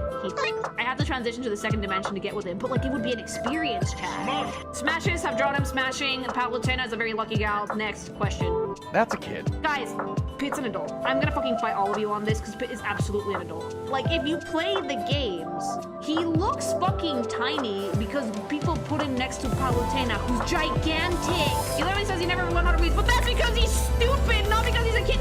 Or I should get you help. He has a job. He's literally Palutena's fucking head general. A child is not a head general, like, for whatever it is that he is for Palutena. There are characters that are absolutely, like, child-coded. Like, what's her name? The blonde one in Uprising? The one that's, like, a billion% like a loli. Virizi, I think? But I don't think Pit is. My manager's vertically challenged. Yeah, like, that's the thing with Pit, right? Like, Pit's a bit stunted in some departments. Like, he mentions it, that, like, he doesn't know how to fly without Palutena's help. He's just a short-ass twink. Yeah, like, have you seen him next to Palutena? Like, she's gigantic. She's, like, fucking 8 feet tall, for fuck's sake. Why can Mario be a manlet, but Pit can't? Is it the mustache? Do we need to fucking give him a mustache? I'm sorry, Lily. The red bird from Angry Birds Sad Pit was a child. I don't make the rules. No, he's not. He's a bit dorky, but guess what? So is Palutena. Everyone in Kid Icarus Uprising is a giant fucking loser. Everybody. Because if it's based off personality, Palutena's a child. She's also incredibly childish and acts super fucking stupid, because everyone in Uprising does. So, for me, Pit smash. Mommy! Okay, so Palutena makes me mad, because when I first saw her, and I saw her in a lot of fan art before I, like, actually played Uprising, I thought that she was the mommy type.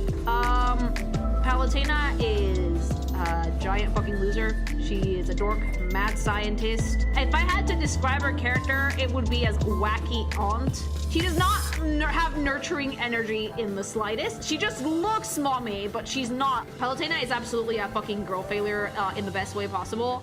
That's why I love her. That's another reason why I felt very comfortable working with her and Pit, because like they matched energy really well. Like in energy, they felt like a similar age. So I do think that Palutena does smash. And she's very dorky about it too. Pitu!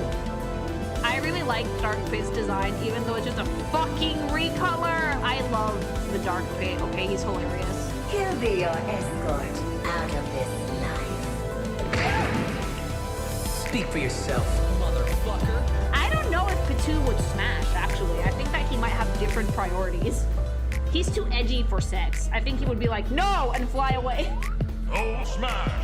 Petua would not lose his virginity because he never loses. Oh! Do we think Wario f***s? I think he does. Oh, yeah. He's raw sexual magnetism, chat. And not often, but yeah, because like he needs his fucking money. Girlie needs to get his bag. He hires sex workers. Wait. He goes out on the town to get like a great time. He twerks for cash. He won't twerk for cash! He would strip for cash. He's so confident though that he would be like, yeah, I can for money, fuck that noise, and he'd absolutely fucking kill it. I'm gonna get sniped like a deer by Nintendo ninjas when I leave my office tonight, just so you guys know. We're saying all of this live. Have you seen his self-portrait? He wants to fucking leave. I'm pretty sure that Wario has at least one nude picture of himself somewhere in his house. I'm so sure that he smashes. I'm so confident that Wario smashes. Look at his energy, chat. That's like pure fucking sex. Smashed! Olimar! Even if I didn't know this, even if I hadn't played the games, I would say that Olimar smashes. Olimar is a dad, and he has dad energy. He fucking wrangles like fucking 100 dipshits around like they're his fucking kids.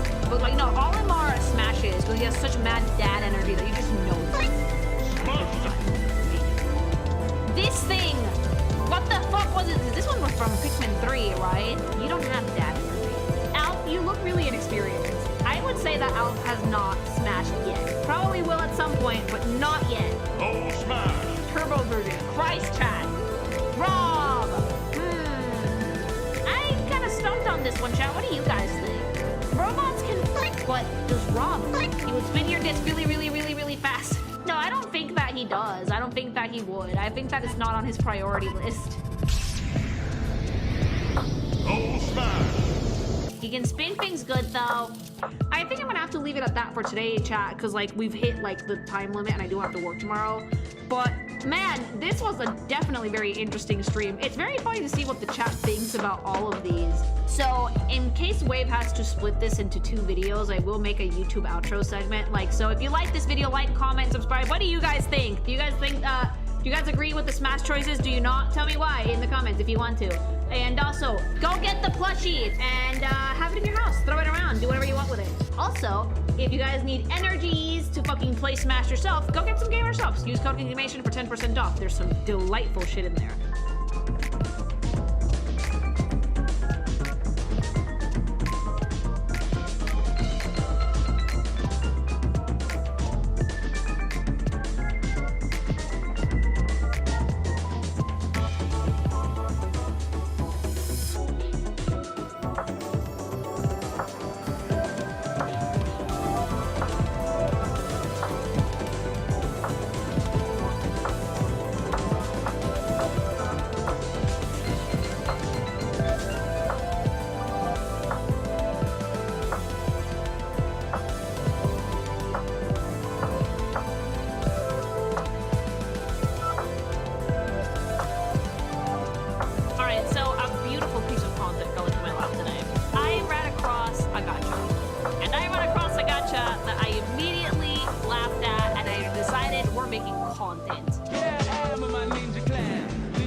The trailer for this. Let's see if you guys can spot the sussy bossy bit about this gacha, because I'm gonna fucking roast it to filth. I'm sorry, like I can't help myself.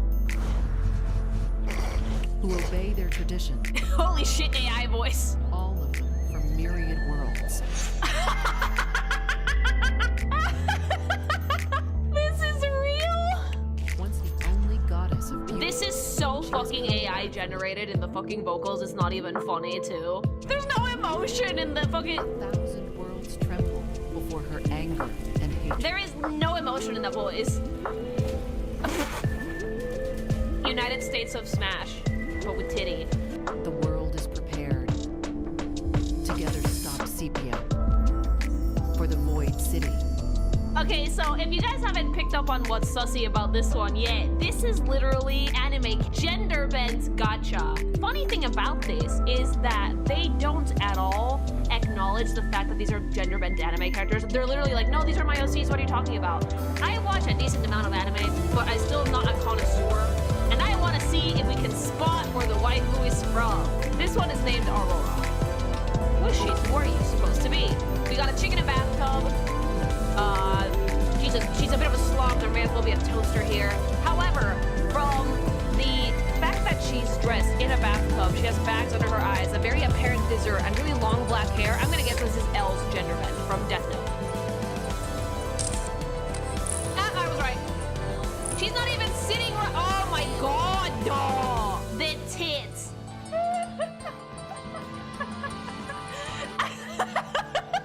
They just put the logo in. In case no one's seen Death Note before, which anime-wise, I don't know why you wouldn't have at least known of it. This is the character that this was based off, and yeah, no. So like, the thing about L, right, is that he's an incredibly eccentric person. He's super weird. He sits like a fucking goblin. He's always eating something sweet. I was expecting, if you're gonna make a character that's like based off L or a fanart of L, I was expecting like a femcel, honest to God. This isn't giving that. This isn't giving girl failure. This is giving, I'm about to drop a toaster in here, mama. That's not even how he sits. Like, you can't even do the pose right. If you're gonna fucking rip off a character and just gender bend it, the least you can do is do the fucking posing justice. Look at this fucking idiot. I like that the vibe is like, we're standing on our tippy toes because we very clearly modeled all of these characters to have high heels. Fart reverb. E-ring. You don't resemble L at all. Culo. Sorry, chat. They're getting censored because YouTube isn't gonna like the goon. Immediately, ass in my face. This has to be Deku. The only way you can tell that this is Deku is because of the color scheme and because of the shoes and the fucking... Alright, so a beautiful piece of content fell into my lap today. I ran across a gacha. And I ran across a gacha that I immediately laughed at, and I decided we're making content.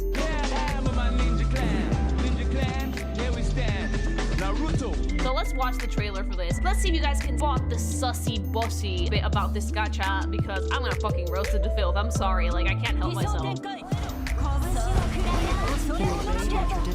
Holy shit, AI voice. This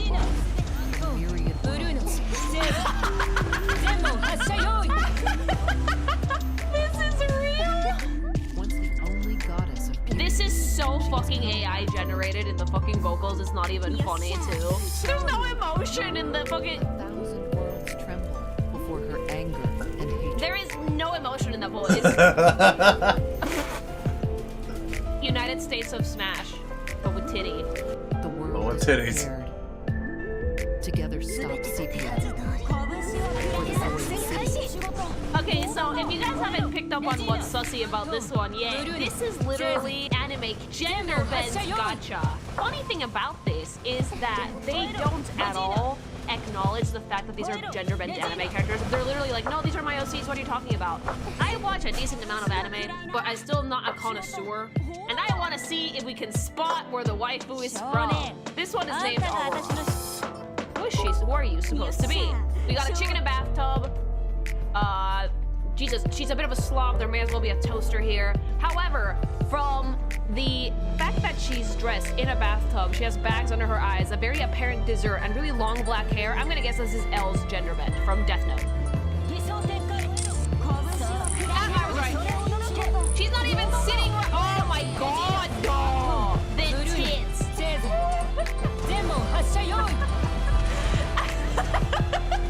They just put the logo in. In case no one's seen Death Note before, which anime-wise, I don't know why you wouldn't have at least known of it. This is the character that this was based off, and yeah, no. So like, the thing about L, right, is that he's an incredibly eccentric person. He's super weird. He sits like a fucking goblin. He's always eating something sweet. I was expecting, if you're gonna make a character that's like based off L or a fanart of L, I was expecting like a femcel, honest to God. This isn't giving that. This isn't giving girl failure. This is giving, I'm about to drop a toaster in here, mama. That's not even how he sits. Like, you can't even do the pose right. If you're gonna fucking rip off a character and just gender bend it, the least you can do is do the fucking posing justice. Look at this fucking idiot. I like that the vibe is like, we're standing on our tippy toes because we very clearly modeled all of these characters to have high heels. Fart reverb. E-ring. You don't resemble L at all. Culo. Sorry, chat. They're getting censored because YouTube isn't gonna like the goon. Immediately, ass in my face. This has to be Deku. The only way you can tell that this is Deku is because of the color scheme and because of the shoes and the fucking, oh my god, ass. And the fucking lightning-y stuff on her feet. Oh my god. I draw not safe for work, and I think this is too much. I go immediately.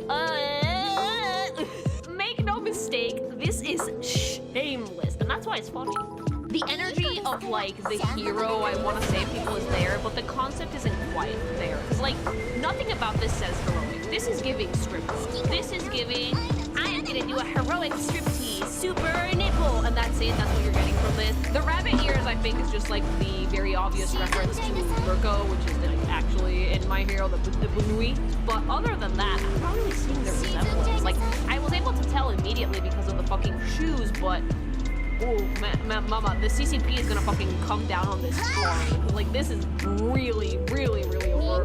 Like, I love anime, and I love making gender bends of things. Like, if you're gonna completely rip off a character concept to make a femme version, fine, but at least put some effort into it. Look, this is very overtly like a Gooner game. Guys, I only make a character's back arch like this if I'm making sure she's getting railed. This is a fucking bend that no person can do outside of the situation of I'm getting fucking railed or I'm a gymnast. That back is gonna hurt.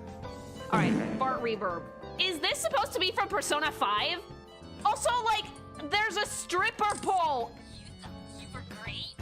Oh, that is, oh my god, that is garbage. If you are trying to do my boy justice and you are going to make a gender bend, why not give her a suit at least? I'm so sorry. This is making me want to make my own versions of these that are still sexy. You can still make it Gooner, but like this is bad. Look at the Akagome! So YouTube is gonna fucking gank me for the faces! I don't draw faces like this and I draw not safe for work. Oh my lord. You're just a puppet of greed. Oh my god, shut the fuck up. Yeah, no, like look at the OG. Dapper, stylish, incredibly fucking Phantom Thief Corp. And then we have Party No more Stripper. of these voice lines. They physically hurt to listen to. They are incredibly cringy. Incredibly cringy. Sex is a spice. When you use sexuality way too much, it's like over-salting your chicken. You're only gonna taste salt. And yeah, there's no persona, there's no... It's just the color scheme, some parts of the outfit, and like, just make it sexy. Again, fart reverb. Like, all of these are gonna get the fart reverb because so far not a single one of these has at least tried to stick to the concept. Okay, this one I don't hate. We know who it is, very clearly. It's Luffy, obviously. This one looks fine. This one looks like a pretty decent gender bend, honestly. I could see a femme Luffy looking like this. This one might pass. This one might pass the bar. Oh, I hate that. Oh my god. Can we go back to Live 2D, please? That was awful. The voices have to be AI generated. Burn it. El Diablo! You know what? They should have kept this to PNGs, truly. Like, the models are not good. Why the heels? Because it needs to be sexy. Oh, I hate it here. All right, now let's look at the OG. Yeah, like, I mean, design-wise, this is pretty on point. They're very similar. Pirate, very swimsuity, very beachy, very cute. Luffy has such a simple design that, like, how on earth would you fuck that up? Honest to God, it's idiot-proof. It's idiot-proof. Yeah, no, like, this one passes. You know what? You pass the bar, you pass the sniff test. Your animations are atrocious, though. All Mexicans I know are crying right now, and they don't even know why. Come on, man. It's like Femme Goku. How do you fuck that up? He has such a simple design. This is Goku. Yeah, this is not Goku. This is Goku. Little Sai, little Goo. The cartel are gonna start a war over this. If the cartel sees this, they're gonna find the devs and fucking gank them in Minecraft. I could go further if I wanted. Whoa! Those tits just went around the world and back in 30 seconds. Look at this. Oh my god, the fucking frame. Oh no, no, no, no. That is frame by frame, it's a travesty. You know what happened?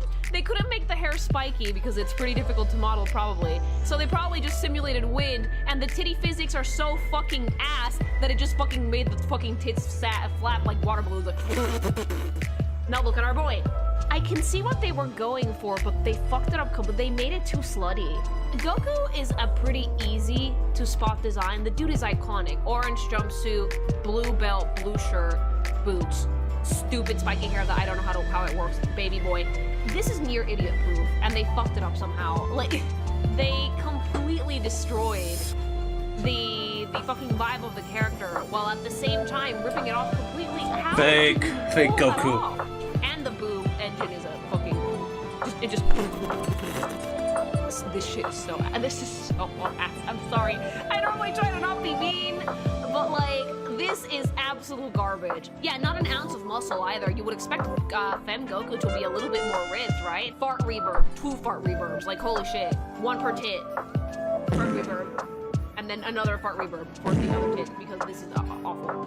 Goodbye, tit flappy Goku. You were too good for this planet. What is that outfit? Wait, is that supposed to be Yuji? No. No, how is that? Explain to me how. From Jujutsu Kaisen, like explain to me how in the fuck. Dude, that outfit is, oh my god. I've seen strippers with more class. This game has had to be made by people who see a woman character and they have to fucking snip fabric off because that's the only thing that they think sexy. Yes. Like, I'm sorry, like, I need to have a word. This is so fucking bad. Like, this is like the most scuffed version of Ryuko's uniform from Kill la Kill that I've ever seen in my life.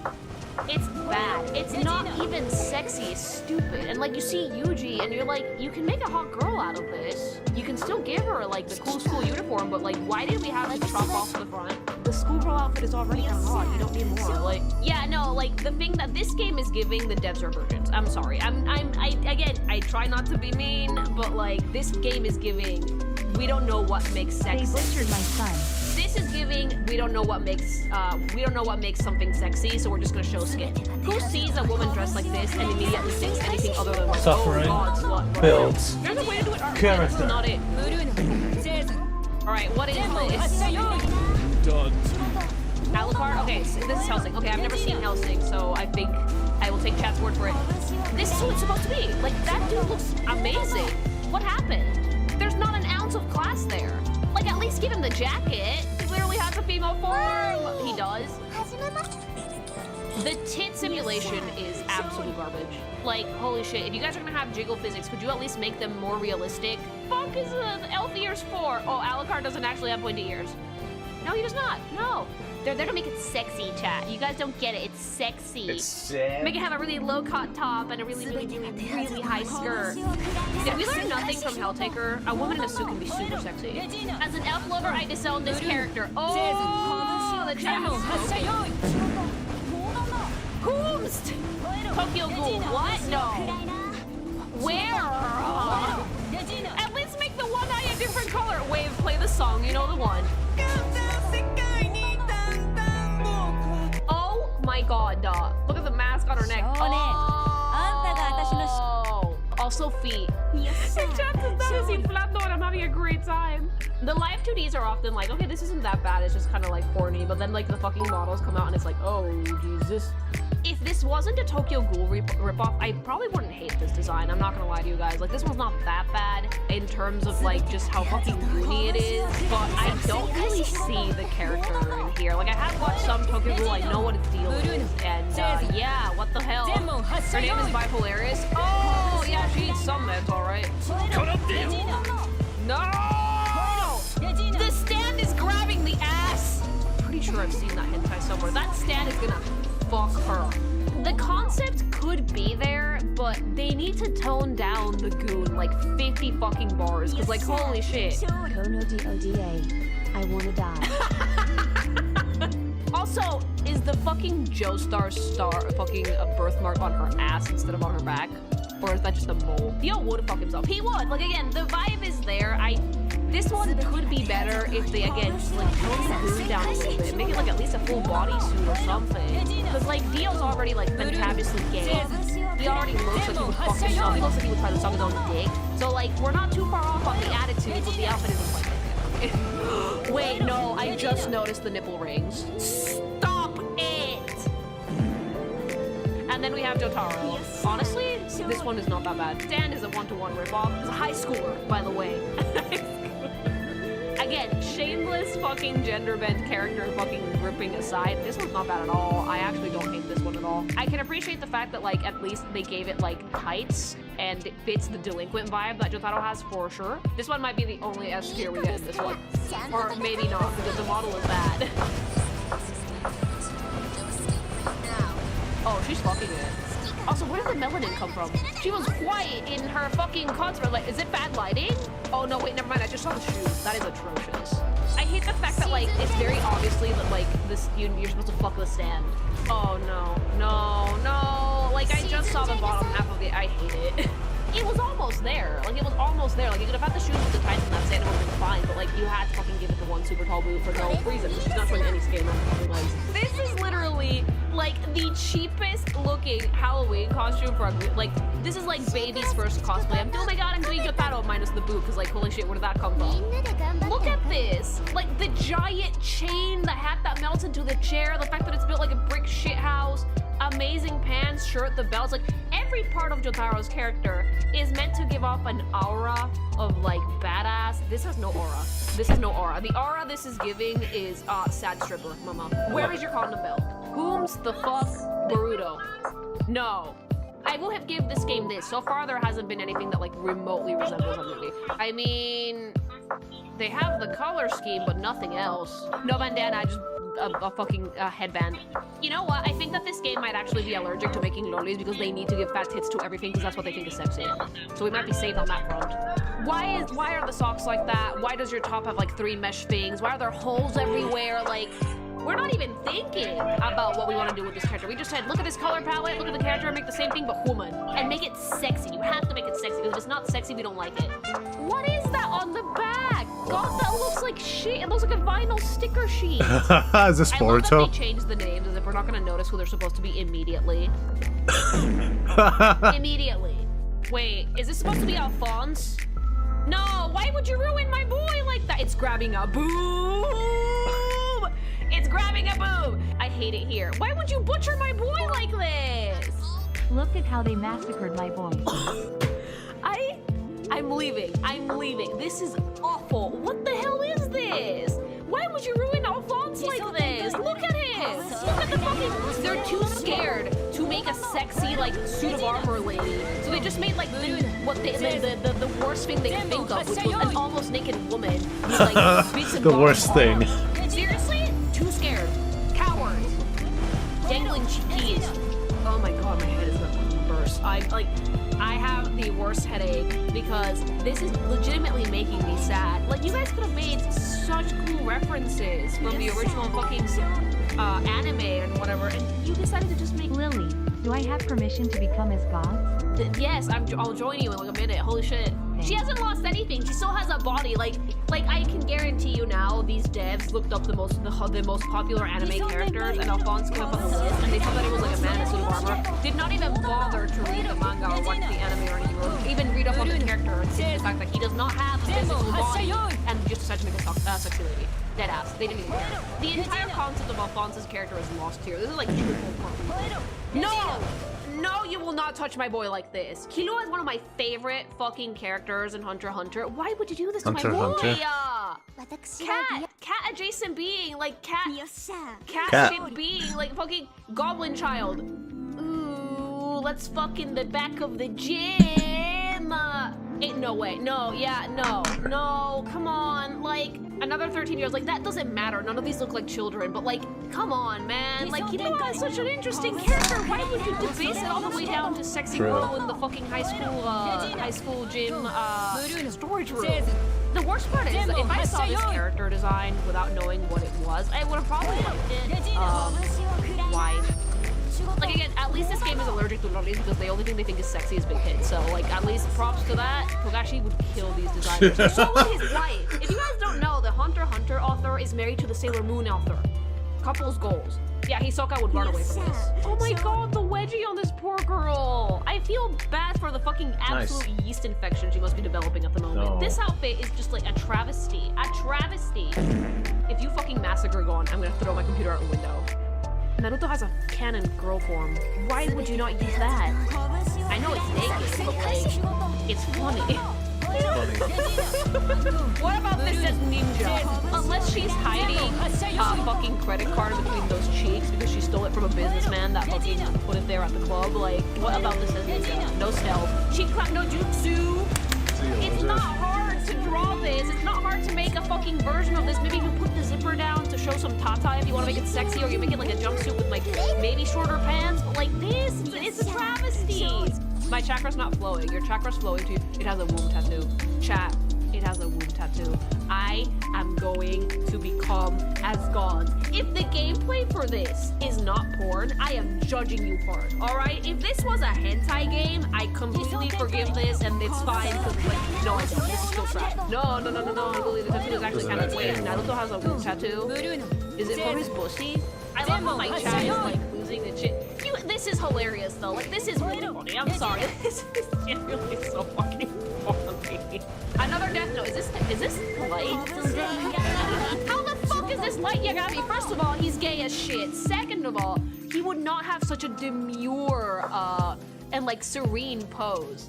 First of all, this dude looks like he's gonna fucking tell me a slur and throw that apple at me. This chick looks like she's going to scold me gently and tap me on the butt with that book, and then I'm gonna die immediately. Not according to Keikaku. There's no vibe. Like I can't feel it. Why does she have a gun? Oh yeah, why is the gun necessary?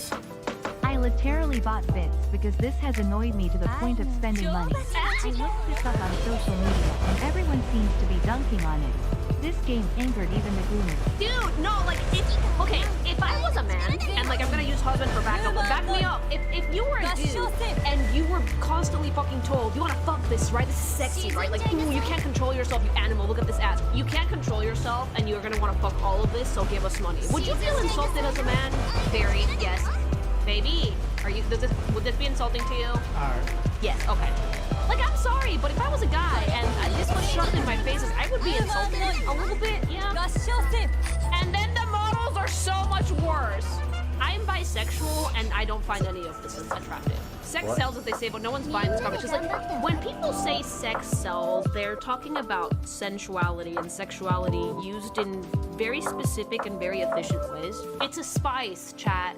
She did the bamboo book drop pose. I'm going to cry, she did!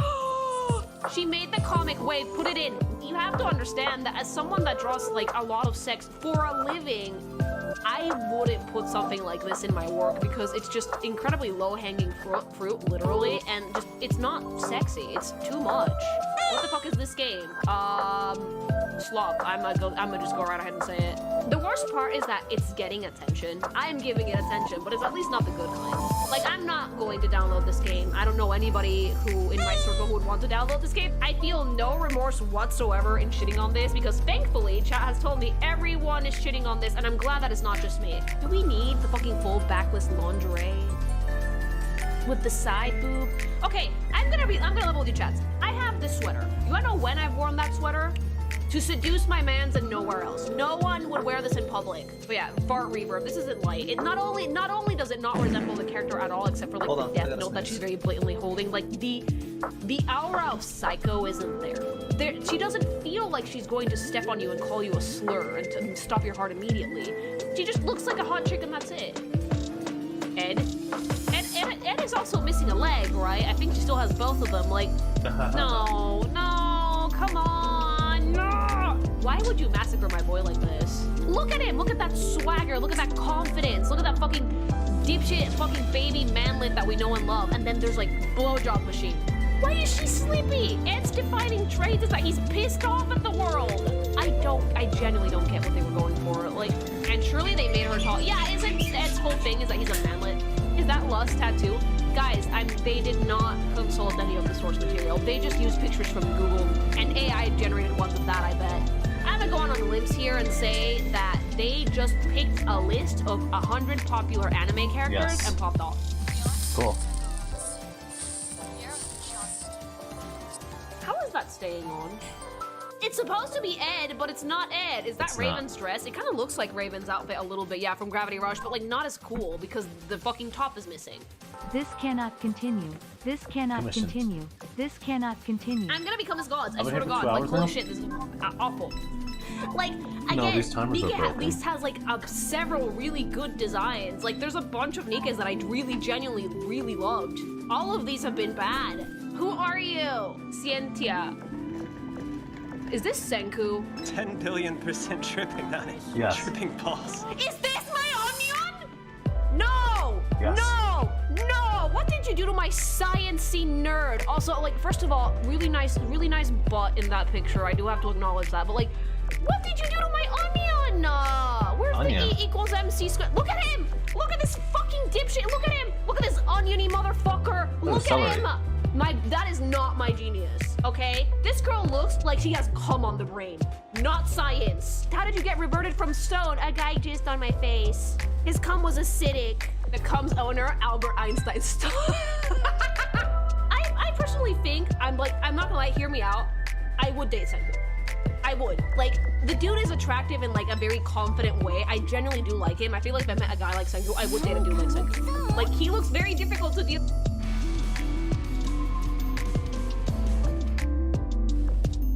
Hard mode.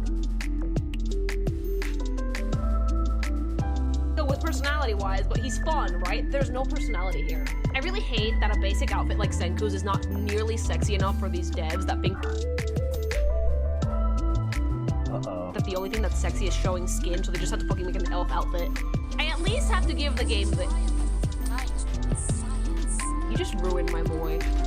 First of all, Senku would not, Fem Senku would not sexily strut in brandishing chemistry equipment. He would have his hair up in the sloppiest bun because you're not supposed to do chemistry bun. shit with your hair up, and he would fucking waddle in like an idiot with 50 beakers at once and then drop them. Watch What if you have a perfectly tailored dress? I know! Senku made his outfit by like sewing it together with his teeth. Female Senku would look like the MC from Inside Job. He totally would! Yeah, no! Fart reverb because you massacred my onion. It just made a sexy is this supposed to be Sasuke? Fuck you, Sasuke! Well, I mean, at least he can still kiss the fucking femme Naruto, but like, isn't Sasuke like an emo baby bitch? Yeah, there he is. The worst thing about this game is that there ain't a shred of originality. It's just so voices and stolen characters designed that they couldn't even steal correctly. Chat, this is your future if you guys accept AI, by the way. If normies consume AI slop and don't care, this is our future. Do not let that happen. You know, the fact that so many of you guys think that this is objectively shit and so creatively bankrupt and you don't like it gives me hope for the future. But if normies are okay with consuming this type of shit, then there's no hope for us. Do not let that happen. Consume art. Wait, this is AI? No, but it's about as creative as AI gets, basically, which is not at all. Oh, the cool design elements are gone! And then the fucking model is so... Stop it! She did not break eye contact once. Her neck snapped. Her soul left her body. Stop it. Frame by frame, this is a travesty. Oh my god. Her eyes are glued to it. She didn't blink once! Like, at least they kept the big rope belt, but that's it. This is like what people think is like, oh, Fem Sasuke, say it like, just make it sexy. Just put a fucking bikini top on it. Ugh. There should be no hope for the selling because even gacha players are anime watchers. Yeah, like again, it's so shameless, creatively bankrupt, and just like insulting to the source material that like even anime fans would probably not like this. No, first of all, Gilgamesh would fuck himself. He absolutely would, but not like this. There's already a Guys, female. Gilgamesh's type is Saber, alright? Which means that if he was a woman, he would not do this. It would be sexy, but not like this. Not like this at all. They sold the banner to female guild. Look at this fucking idiot. Like, look at him, please. A king. What happened? There's no... Like, if you're going to make a female version of Gilgamesh, fine, but make it feel regal. Ishka is wearing less clothes than this and she feels regal. You know? Like, what the hell? Oh my god. Please be a model that has tits that fly. I will fucking die of laughter. Oh, the model is not here because I think the tits were flying. Itachi! Guys, I don't play Honkai Star Rail anymore, but like, does this not like resemble Acheron Splash Art a little bit? Yeah, no, this is dead ass verbatim the same composition. Verbatim. Just a different angle. That is beyond shameless. This is like bottom feeder behavior. Like, I'm sorry, but I can say this with confidence now. These devs don't care about making a good game. They just want to make money. This is slop to the fucking highest tier. Like, holy shit. Also, like, does not at all feel like the character that I saw. I've never seen Naruto, so I'll take chat's word for it, but like, this is a very menacing vibe. Very serious vibe, very do not fuck with this person vibe, and this is just Acheron. I don't like Acheron, and I still think Acheron is better than this. Oh yeah, you would be able to see the whole ass nipple in that outfit. And that's probably why it got skipped. Oh wait, this is a skin. This is a skin. Okay, okay. It's a skin for this character. Why? They have a lot of faith in their slop, apparently. Oh no, the skins are pay to win too. Absolutely. They just want to make money. Oh no! That is so bad. Oh no. No, no! Look, come on, it's not the same vibe at all. Why is there red in the hair? The OG doesn't have that. Scoliosis! Oh, there it is. Dude, the boobs would be out. The boobs would be out. There would be nipples. Like, it's so over the top that, like, it's not even sexy anymore. It just trickles all the way back around to being stupid. Gojo, why is your pussy out? Like, while I do acknowledge that fucking Gojo will absolutely dig out on the subway because he's just that kind of person. Not like this, mama. Most attractive man on the planet, fucking idiot. Like, I love Gojo. I think he's a great character, even if he was severely underutilized for me so far. But, like, he's too OP and they had to nerf him. But this isn't giving me the same vibe. No. Also, the live TV had a skirt with panties out, and this is what happened. Like, the concept is right there. Just a woman in a solid black suit, super sexy. That would be so hot. And we have this swap garbage. Eliza Thorne, who are you? Your ass is out. Zenitsu, oh my god, it is! No! Why is she wearing a slutty school uniform? You know why. This is not my voice.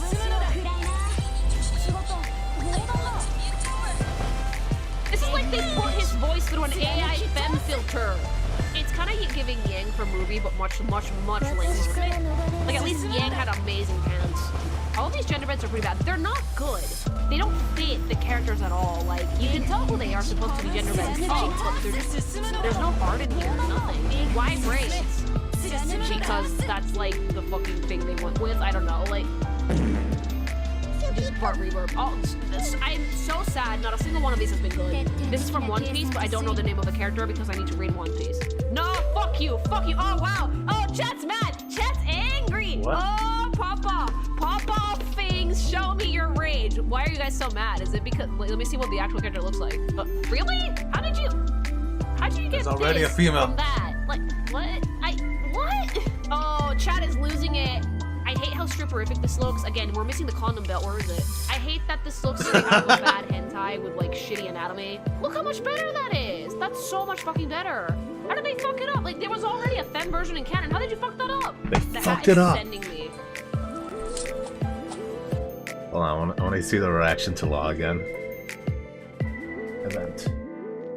Oh, like, you can tell who they are supposed to be gender bends of, but they're just... There's no heart in here, nothing. Why braids? Because that's, like, the fucking thing they went with. I don't know, like...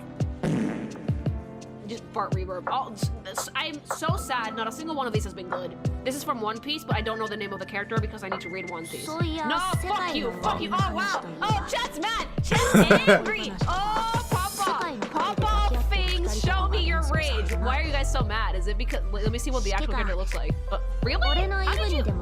How'd you get this from that? Like, what? What? Oh, chat is losing it. I hate how stripperific this looks. Again, we're missing the condom belt. Where is it? I hate that this looks straight out of a bad hentai with, like, shitty anatomy. Look how much better that is. That's so much fucking better. How did they fuck it up? Like, there was already a femme version in canon. How did you fuck that up? The hat is sending me. O sea, chichi entera. Chichi entera. Wow. Okay, no. This is really bad. I am livid. La would never wear this. The chat is screaming. My mods are yelling. The skies are parting and there's thunder. And that thunder is called burble. Oh, man. This deserves a double fart reverb. You know what? Just because the chat is that fucking pissy, I'm grant you the double fart reverb. Double reverb. Ichigo. Oh, no. Oh, yeah. Oh, no. Oh, yeah, that's bad. No.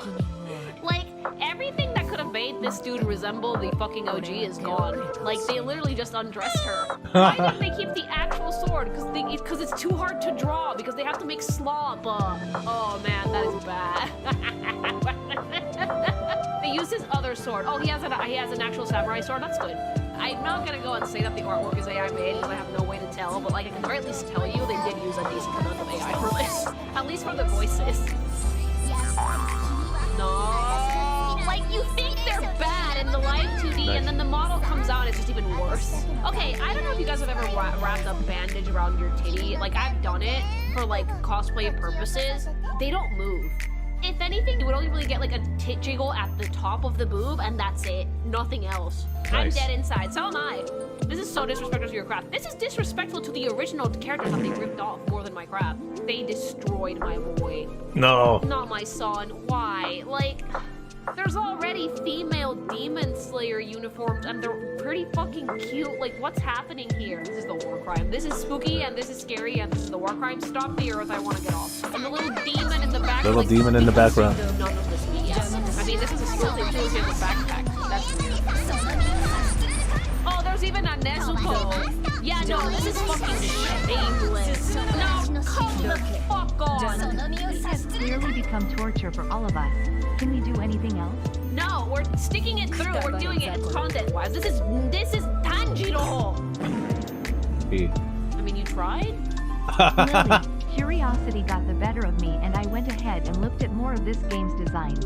And I can only say that it gets worse. I Much mean... worse. I can't do this anymore. I can't do this anymore. I can't do this anymore. Not like this. I can't do this anymore. Lily G not like this. No, stay with me, things. Be good, thing. Like, this artwork looks aggressively AI generated. I'm sorry. Like, it's not probably because, like, this it's actually pretty consistent, but it looks bad. Why is she in bondage? Chat, why is she in bondage? A Titan would have eaten you by now. Oh, no.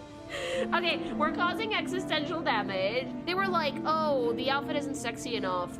Cut open the top. Wait, Cut open Levy? the top. Yeah, this is Levy. This is just bad hentai. Like, look at, like, Levy as a character is fucking fascinating. Like, he has such a unique look, too. There is not an iota of shame here. It's slow. Also, I hate the fucking back head. With equipment that heavy, you slouch forward.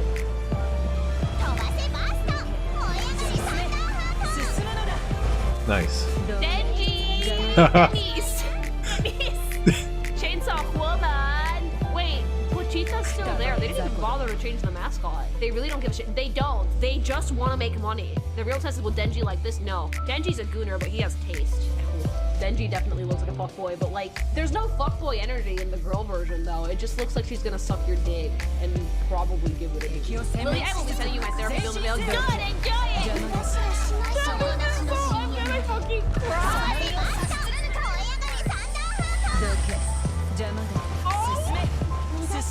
She did that just to show off food. That is an awful animation. That is garbage. I don't have a spine. I am an alien made of fake fucking goop, and this hurts me. Canonically, Denji would love this. Oh, would he? Is he that type of fuckboy?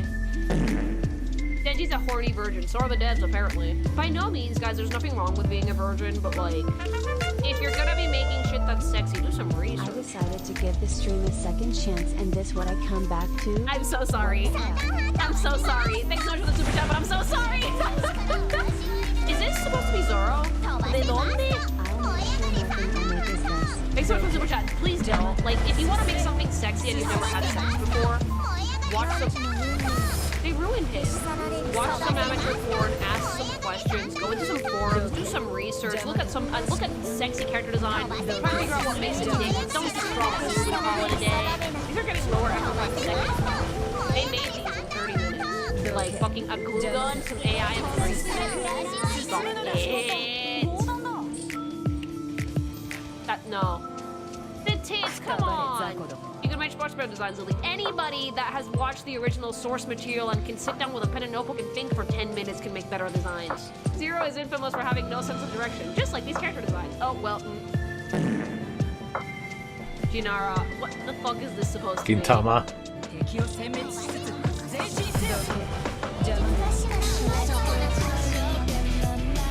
Wait, no, this is not my boy. First of all, her hair isn't curly. Isn't Yukoki's whole thing that his hair is like fucking naturally curly and he fucking hates it? How the fuck is this Yukoki? They ruined my boy. It's not blue, it's not curly, and there's no jump anywhere in the frame. SF minus minus. Yukoki has a cattle thing over called Ginko. Is that the fucking one in drag? Because we've seen that. If this is what they think passes for Gintama, I don't know what to tell you. Like, why are you surfing? I hate it here. This sword just appeared out of nowhere. Voy a llorar. Oh god, we can't have that much left. I'm gonna cry. This is awful. This is not my boy. It's not gintoki. Yeah, like the swimsuit itself is cute, but it's not gintoki. Not even a little bit. Again, they can't figure out how to make something sexy without showing skin. It's really fucking boring.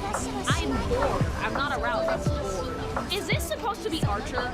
I'm sorry, have you seen that fucker? Like, if anybody has watched Fate Stay Night Unlimited Blade Works, you would know immediately that that's not the vibe. That dude gives no shit. That dude has nothing but murder on the mind. I'm sorry, like, Archer is like one of the most serious motherfuckers I've ever seen in an anime. Why would he seductively sing on a couch like that? It's literally just Chloe. It doesn't look good. It's literally just Chloe. The melanin is gone. I am the bone of my boner. It's white. The melanin is gone. Where is it? Where did it go? Melanin. Did she pass through a fucking curtain of bleach? The bone of my disappointed. Me and my friend are going to talk about this tomorrow morning in the chat room. Oh, please do. And like, I point him to the stream or the eventual YouTube video because Wave, I'm demanding this. I need everybody to see this because like, this is what happens if the AI bros win. Not to say that the artwork for this was AI made. I have no idea, but this is what happens with people when people with no creativity try to do creative things and don't actually rely on creative things. Oh, the goddess is a unit. The only OC in the entirety of this game. No, it's Evangelion. No way. Oh wait, no. Yeah, no. Oh my god. The lands of Longinus. Dude, Eva has such a fucking sick concept and you just made it that. It's literally Lilith. Like, Lilith is already so cool. Beer of Longi failure. Why? Like, oh god, why? And like the 3D, the thing is like the 3D models don't look good either. Sakura sus tetas. They're out. They're out. Like, first of all, 4 arms, 2 dicks, but like none of that here. No. Oh, come on. No. I'm sorry. Sakura would see this and like snap his fingers and blow the devs' heads off. No. Bad. Bad. No, come on.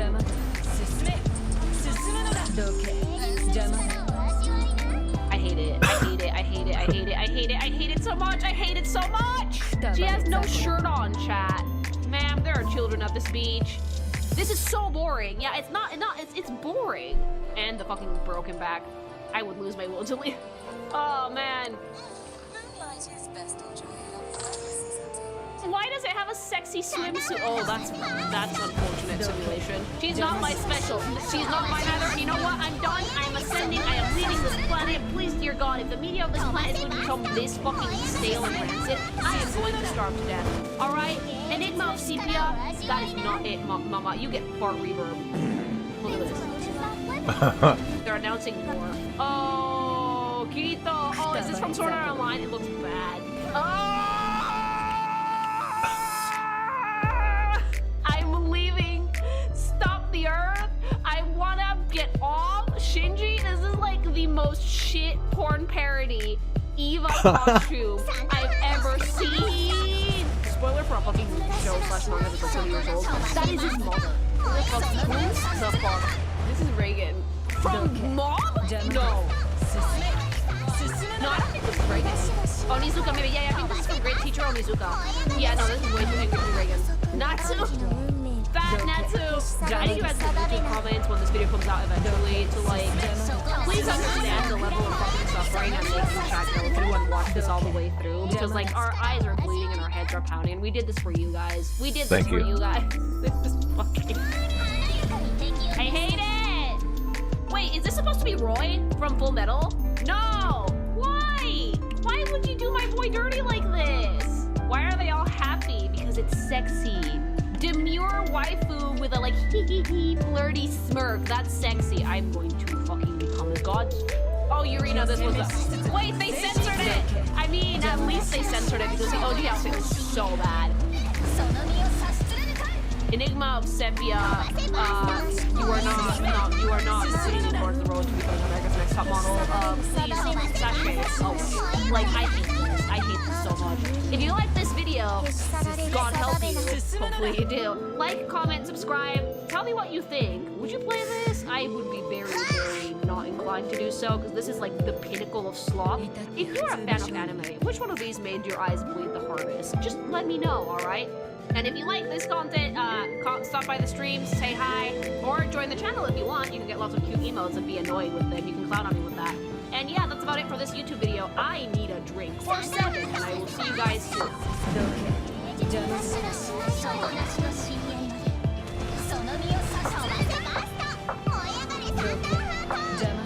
Nice.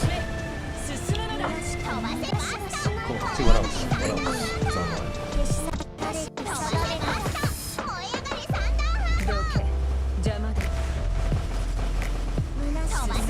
Oh no. Really? What happened? Hey, what's up, guys? Rip here. So today we're going to be looking at a very bizarre situation involving YouTube, Shoe-on-Head, and VTubers. Now, for many years, YouTube has been using AI for its moderation, but its latest CEO has made AI an even bigger priority. In fact, over the past couple of months, he has been actively trying to push AI even more for these sites' moderation, and it's had disastrous results where many videos and channels are being falsely taken down because of this AI moderated system. Now, the latest situation involves a Shoe-on-Head video. Now, many of you know who she is, very popular YouTuber. We've talked about her a couple times on this channel. Well, she uploaded a video, her latest video, and many content creators and YouTubers, particularly VTubers, would react to this video and post their reactions on YouTube. And, well, a bunch of strikes have been going out, and it's a complete disaster. Now, the video in question is titled, "The Insane World of Child Dating Apps." Ladies and gentlemen, we are living in hell. This is absolutely insane. This is a real topic. Basically, to sum it up, you can watch her full video if you want to, and I would recommend doing so. But it's kind of based on this initial post she reacted to, where there are reports that there's many apps like this, but the main one is called Wiz, and it's been dubbed Tinder for kids. That is as bad as it sounds, okay? If you don't know what Tinder is, it's mainly a hookup app, okay? And oddly enough, Tinder started out, I think it was 12 or 13 plus. They eventually changed that, which was already a terrible start to begin with here. But yeah, this Wiz app, among others, are designing themselves as quote-unquote friendship apps, but they operate like dating apps, and that is problematic for so many reasons. It's hard to even narrow them down, but the first one and the most obvious one is that adults are going to infiltrate this kids app and exploit kids, and that's exactly what happened with Wiz and the related friendship apps. And there's hundreds of reports of kids being taken advantage of through these friendship apps, okay? Now, the takeaway of this video was very simple. This is horrible. These friendship apps are exploitative and they put kids at risk, okay? Very straightforward. That's just for context here. But what would end up happening is content creators, particularly VTubers who uploaded their reaction to Shu's video, would be hit with community guideline strikes on their channel, which is a very big deal. You get locked out of your account for a week, you can't upload anything for a week, you can't stream for a week, and of course, if you end up getting 3 strikes on your channel, you're terminated. So even getting 1 is a pretty big deal because it takes 90 days for a strike to fade away. Now, Shu made this post calling out YouTube, saying, "Several YouTubers, Smugglana, Mary, and Chelzer, have had their videos covering my new video about the dangers of child dating apps unfairly removed from YouTube for violating TOS, while my original video is still up on YouTube." And we've seen this happen before, where the main source of what everyone's reacting to is still up, while the reactions are getting punished. Very weird stuff. But she continues on to say, "Their requests for approval have been ignored. This is completely insane and unfair. As the creator of the original video, I'm calling for YouTube to remove the TOS strike against these 3 YouTubers, as well as any others who've been hit for covering my video. Let them cover it. It is fair use and not against TOS." And she tags Team YouTube and YouTube creators, saying, "Please fix your broken system. Stop using AI to determine these things." And you can see the actual post where Smugglana is talking about this the strike she received, also Mary doing the same, and then you can see Chelzer, not to be forgotten, down here at the bottom of the screenshot. But yeah, all of them, of course, are VTubers, and this is another example of VTubers being targeted more than anyone else. I don't think that's a secret. I think a lot of people are aware of this, whether it's Twitch or YouTube. But in this case, I have not seen other examples. There could be, but the only examples I've seen of people getting strikes on their channel for reacting to Shu's video have been VTubers. And we know that when it comes to YouTube moderation, if you appeal a strike on your channel, it's almost guaranteed to be rejected, and rejected very swiftly. I've had appeals rejected on my channel in a shorter duration than the part of the video, the duration of the video that was flagged for whatever issue it has, okay? It's a bunch of BS. We know it's AI, and it does a very terrible job. Now, another thing to keep in mind here, they all got flagged for child safety, which is ironic because Shu's video is focusing on child safety and calling out these disgusting apps that are putting kids in harm's way. And also keep in mind, like, look at the size of these channels. Like, you have Smuggalana here, Mary, and also Chelser. They're all varying in size, but overall, in terms of like their viewership on YouTube, they all have very strong performances. So they're not like random channels with like 15 views on their videos. They have tens of thousands of views on their average videos. Like, it's a pretty big deal that they're getting stomped down so freely by YouTube and getting denied and ignored by YouTube for simply reacting to this video right here. Now, there's something else interesting here. Shu also points out, on a side note, although my video was not removed, it is not reaching as many people as usual, like nothing I've ever seen before in the history of my channel. I assumed it's due to posting too close to Christmas and people being busy with the holidays, or people just not wanting to watch a video about this topic. Understandable, have a nice day. But because of other stuff, I now suspect it's being suppressed. Meanwhile, other YouTubers that react to it are having their videos completely and outright removed. And according to the person who screen recorded this, Pick2, my video is in restricted mode, essentially shadow banned, which is completely out of the creator's control. Nothing I can do about that. I don't even know this was a thing. But my channel will be fine. The more important issue is the smaller channels being struck over covering my video.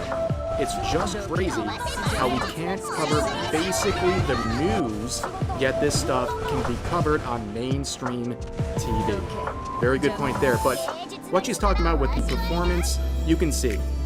This video performed basically at a rate of about half of what she normally gets. That's not complaining. She's not complaining about like, oh, woe is me, why did everyone leave me and not pay attention? But no, it's just looking at the data and saying, this is performing in about half of the view count as normal, and you can see it just basically plateaued pretty quickly, okay?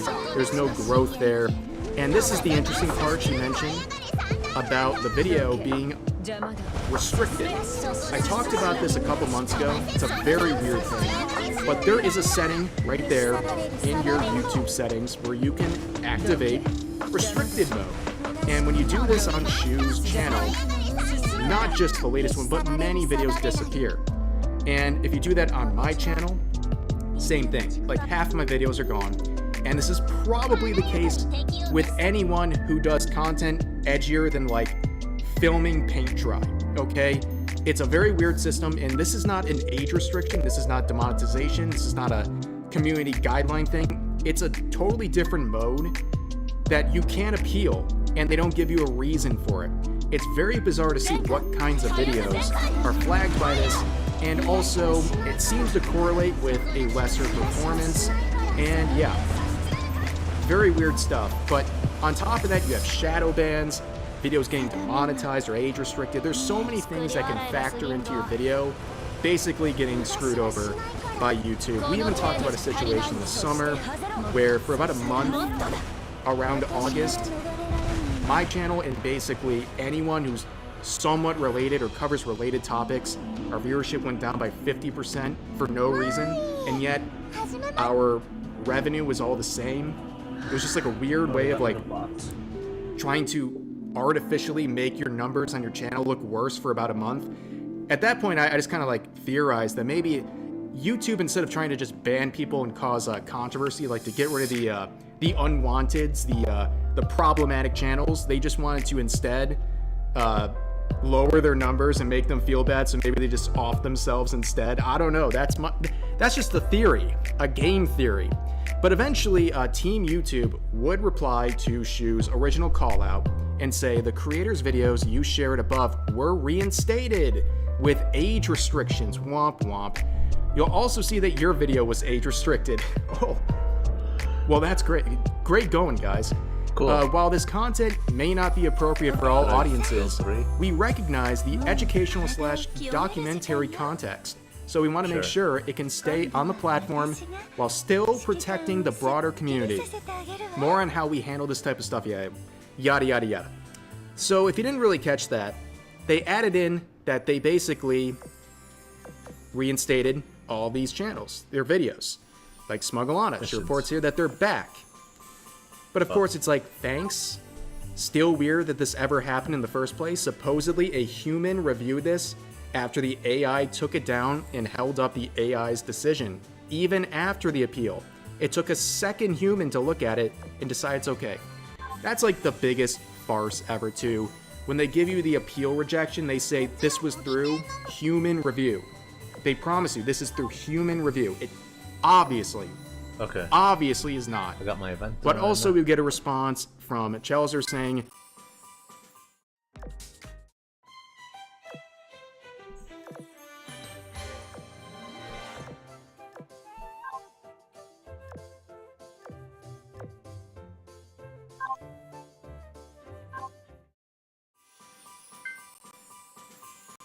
exchange? I don't need to exchange.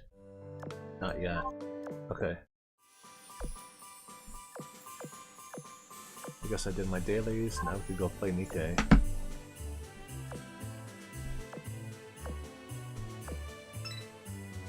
Anchorage, yeah, pick Anchorage, I don't have enough points. We'll be back later tonight. Okay. So, where's the rental skin? Here. Special touch.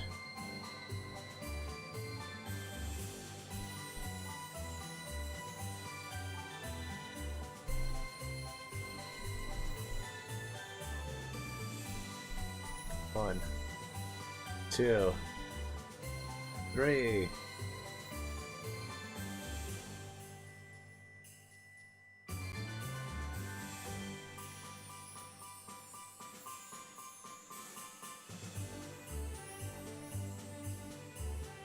Three. Ha ha ha.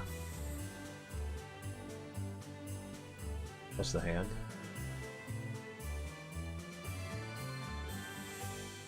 I'll touch your head. Nice. Beautiful.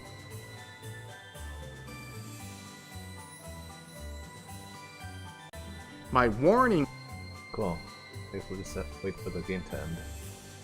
Animation to, and then we'll continue watching.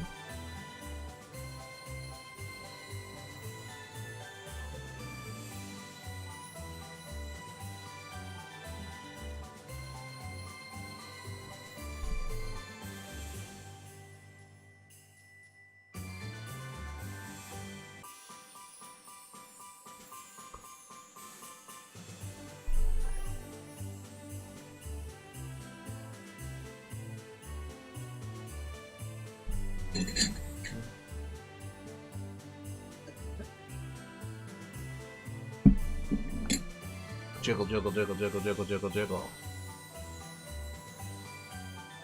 Nice, the shadow moves too. Yeah, we did it.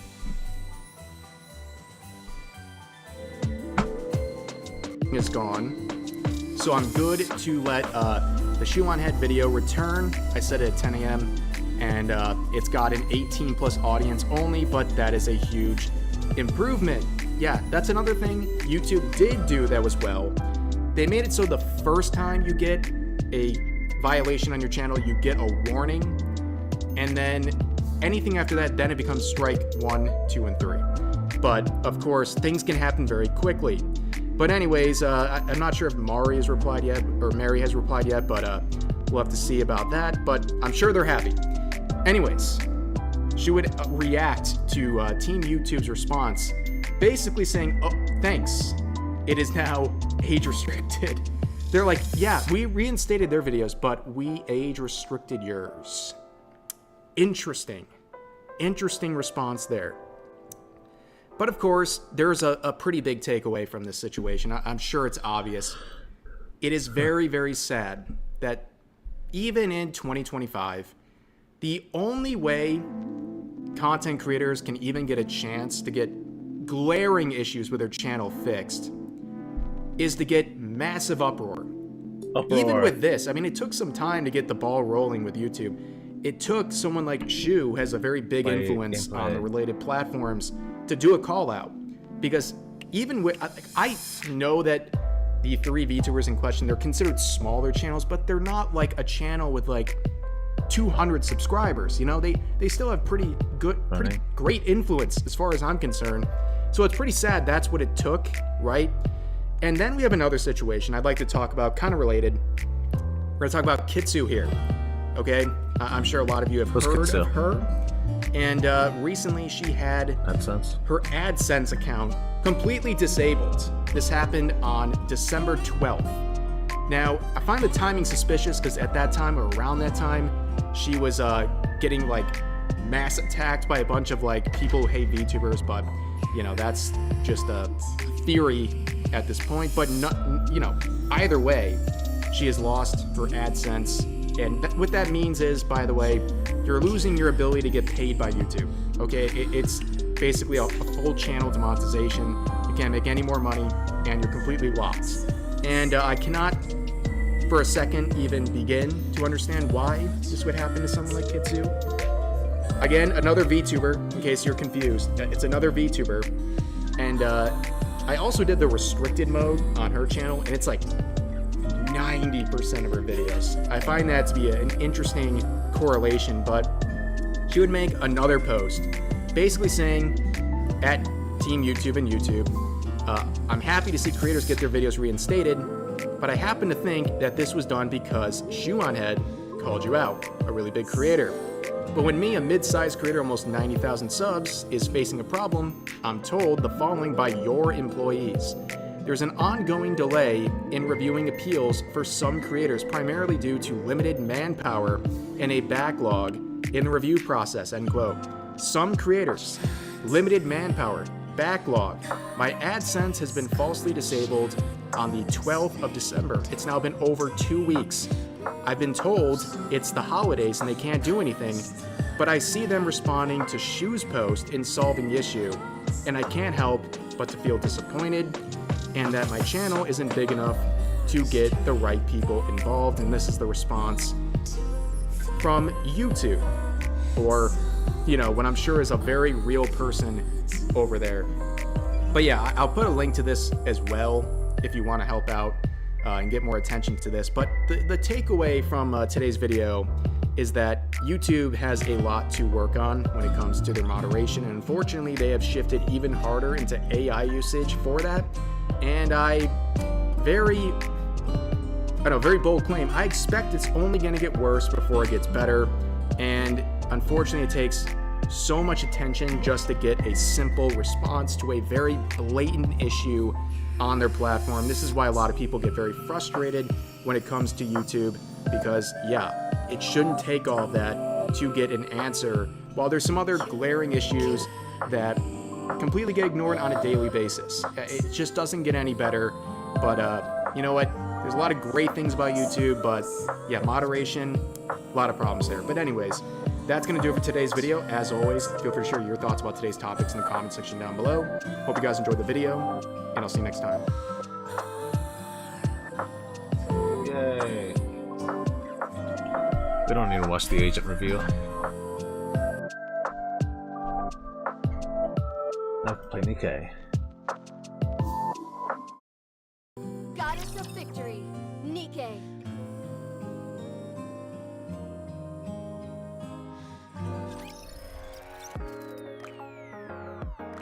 What is a skull though?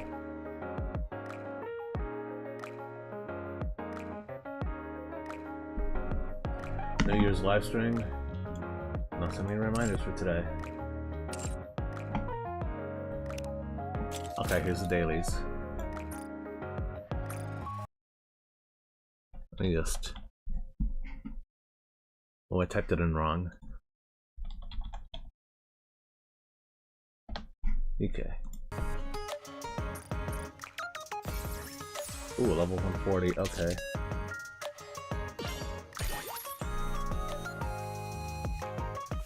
I don't need a sale. I just need to do the login. Got my materials. So what's today? Login Let's stamp? go, AZX.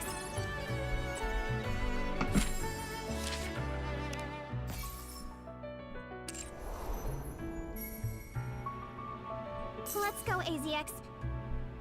Uh-huh.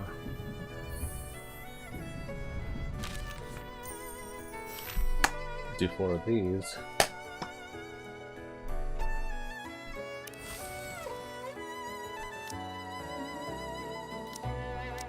Yep. Milk. Fighting in this outfit is actually kind of fun. It is. Glad you could Let's go, AZX. join in. Alright, let's do it.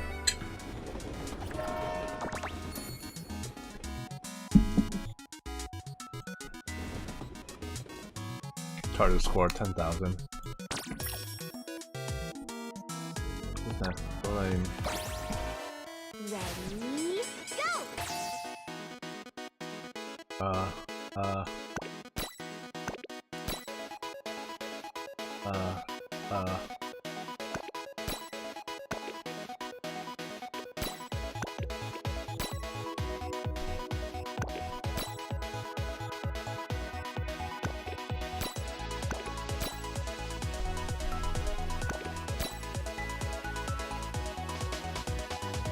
I should've got a lot.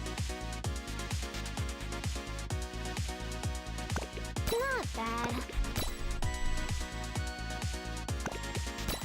They're pretty bad.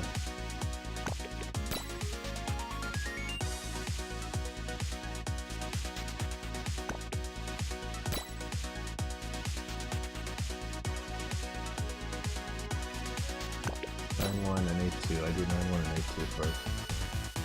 They're like the easiest number to find.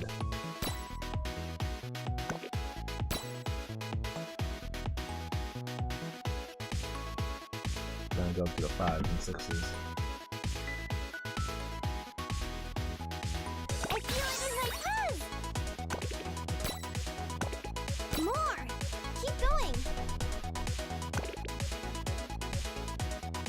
1, 7, 3.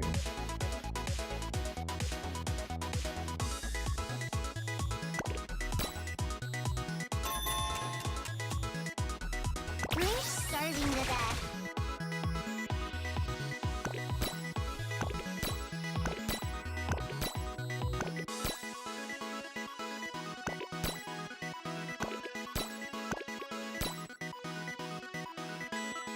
Let's eat our hearts out.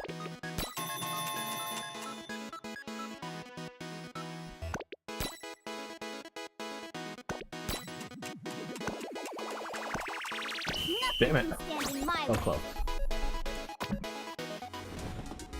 Could have had it third.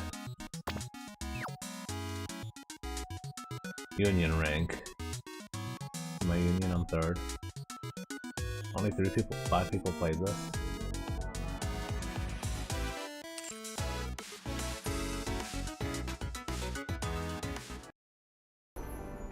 Okay, story 1. Let's go, AZX.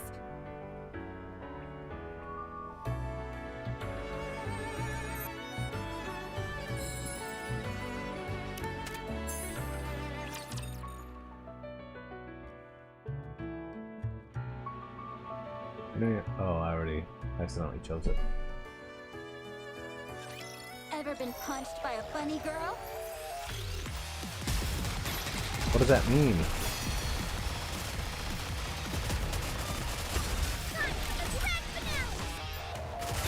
Let's get this party started!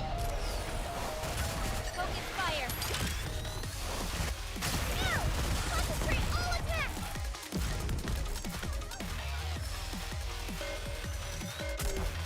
Fake apples. Ow, my feet hurt. Oh, my feet hurt too.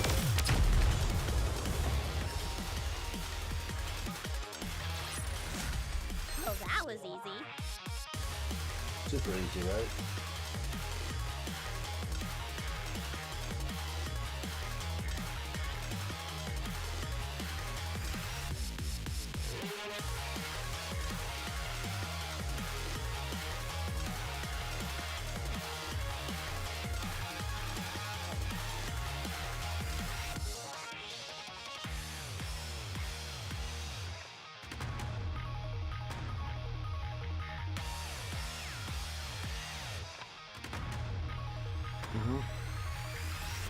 Cool. Bonus.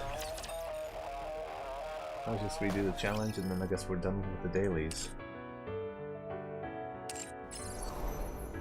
Let's go, AZX.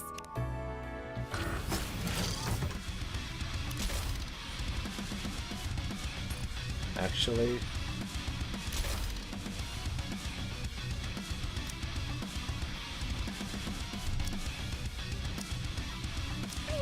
I may not be the best, but I can at least crack a few skulls. balls?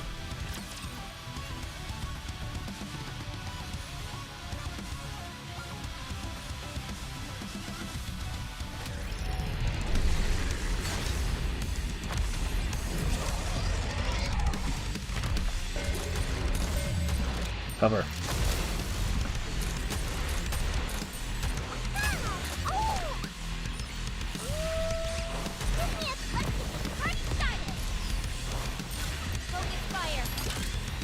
Yeah.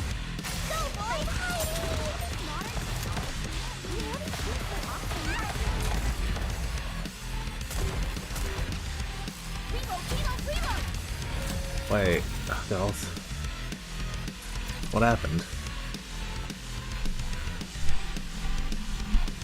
Were they in the prone position?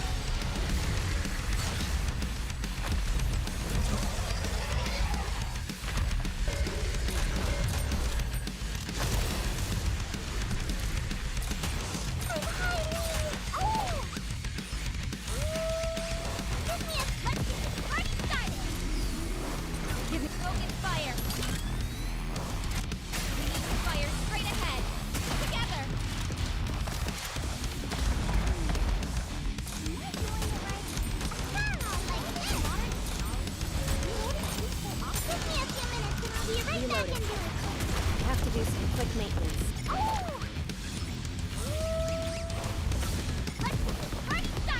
A healer.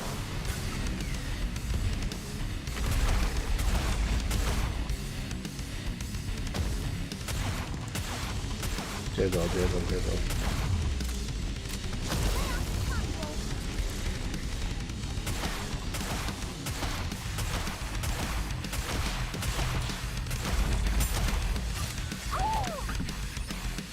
Deal. Time for class to begin.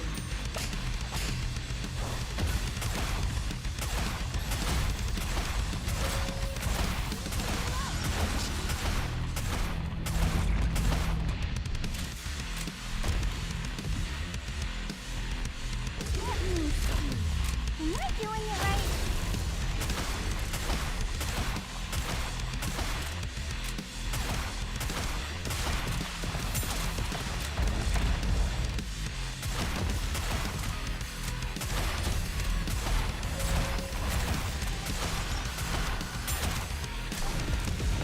I'm sorry. Damn, I failed. I'll have to leave the rest to you. I guess there goes my try.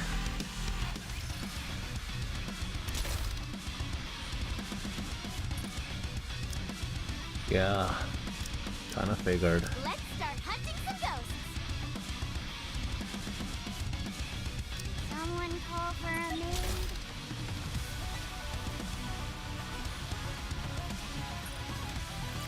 Yep, I guess we'll just do the quick battle. Professional maid.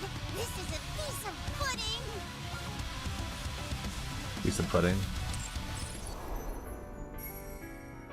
Piece of pudding. Missions. Claim all. Claim all. Get it. Now we can do the regular gameplay. Finish the event. And this is the limited run character we got from it. Let's see, what does my liberation need?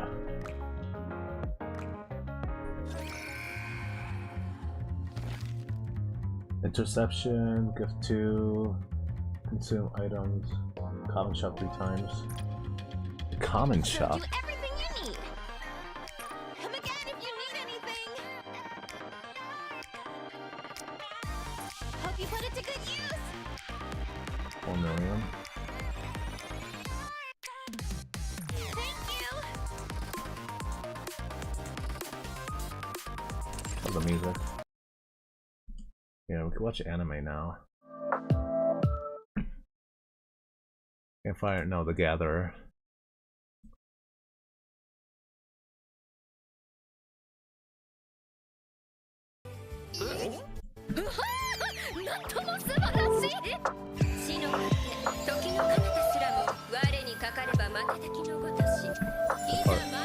You say my outfit is too big?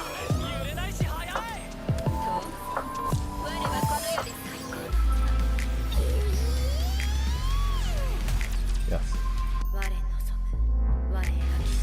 That's too black, so probably can't put it here.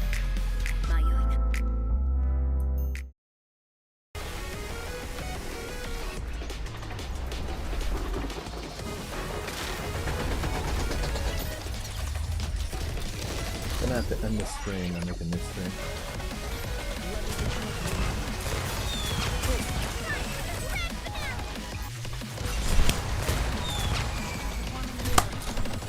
Ow, my feet hurt.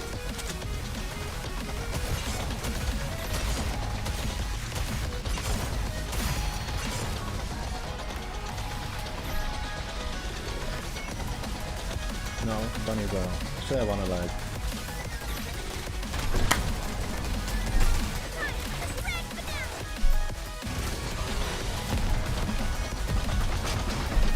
Good. I win.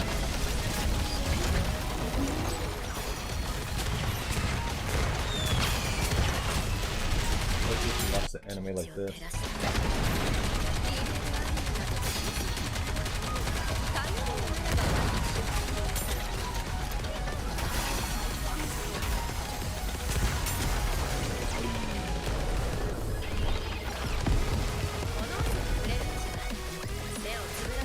This battle's finished. Moving on. エルフの里へ続いている道だ。我らも続くぞ。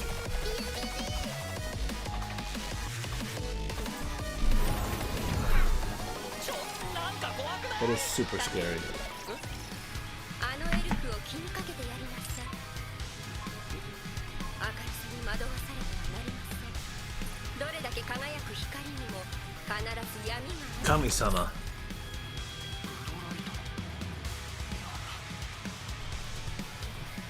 闇に負けぬ光をまといなさい。お前ならたやすく。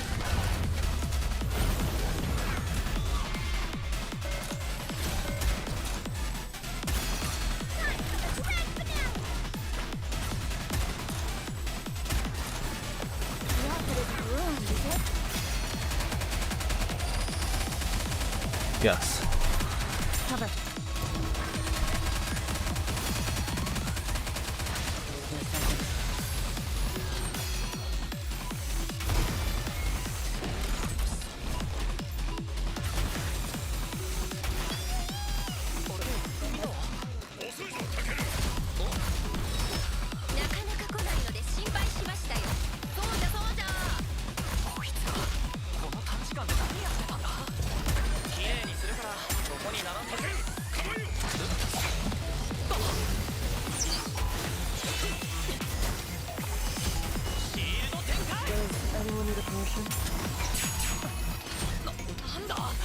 Let me recharge my mana.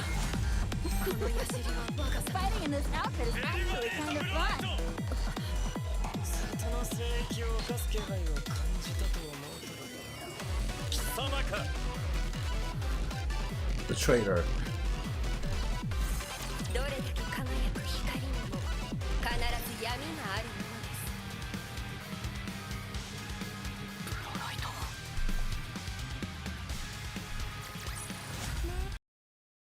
It's huge, it's cool, and it's a gun! And next episode.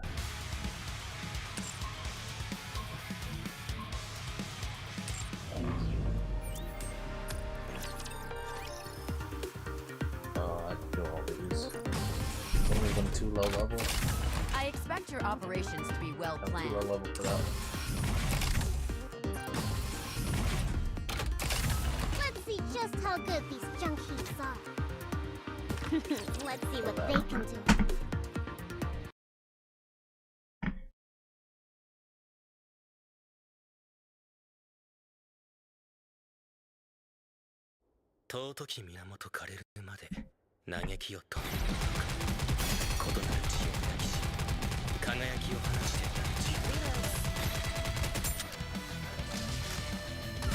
There's no need to be afraid of this peace. It's for everyone. 彼らは皆に害をもたらすものではないのだ。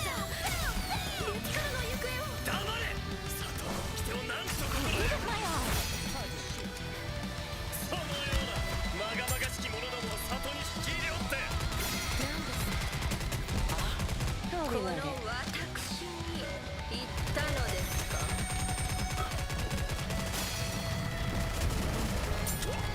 アルタケのエクルースである我が身のまがまがしいと。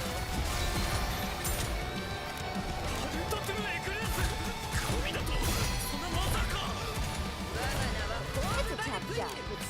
我が身をあざける者に我が裁きを。 There's no need to be afraid of this peace. It's for everyone.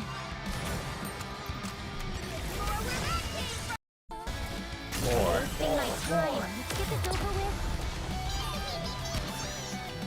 神聖なる神と知らず多大なる無礼を働きし所業を。 It's cool, and it's a gun. 我の力を悟ることもできるのはエルフ族の真の知だものぞ。 What? プニーさんの声が聞こえていない。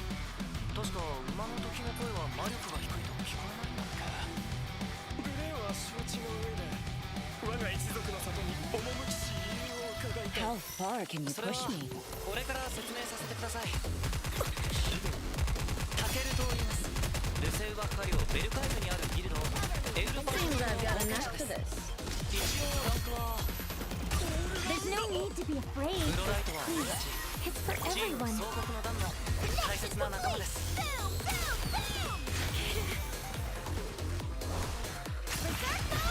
Reloading. 里の聖域を守る。 Reload. 里へと案内し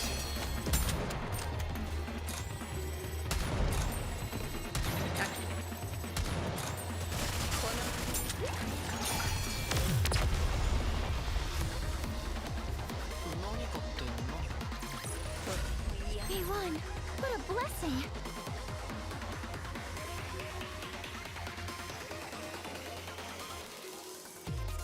Nice. Next stage.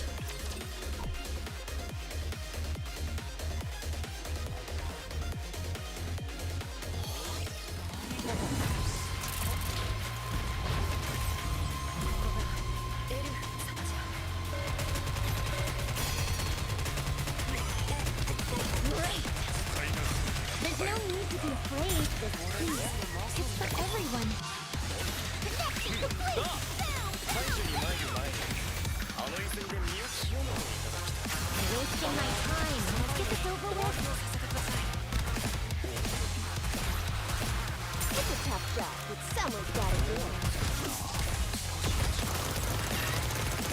クリーン展開。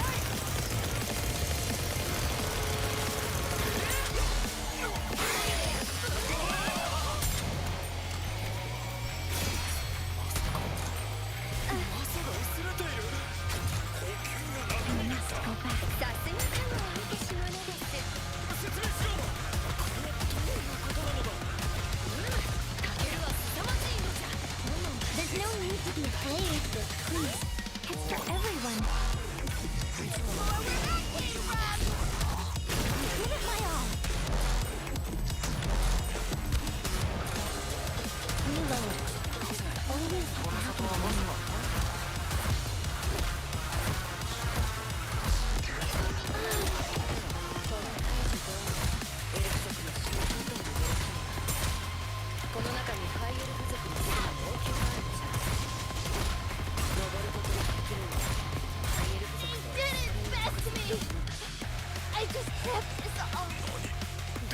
No, I failed. どうしたの？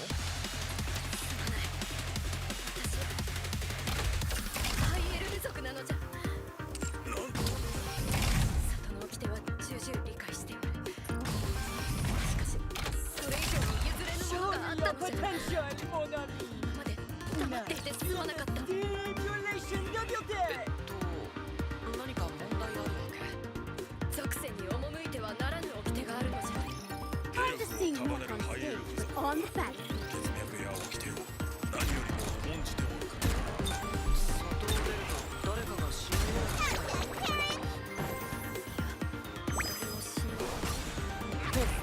Tighter than I 掟よりも大切にしないことがあってもいいよな。何か理由があったんだろう？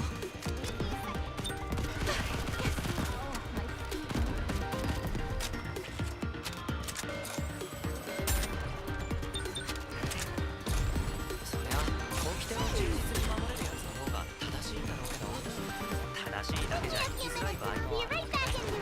昔からの掟が今に合っているとは限らないし、俺は他人を犠牲にしないから好きにしていいと思うんだ。さよう、里の掟など二の次に聞いておったわ。ハイエルフなぞ小さき世界が全てなどと考える小さき種族ですから、リベルアリナなどに願うなと申したのです。あのような小さきもの。みん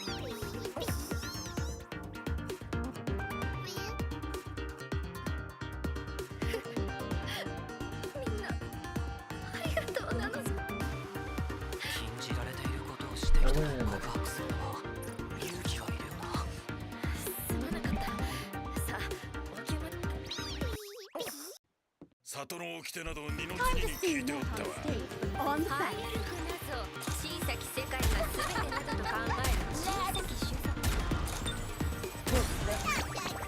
ですから、リベルアリナなどに願うなと申したのです。 The outfit isn't ruined, is it?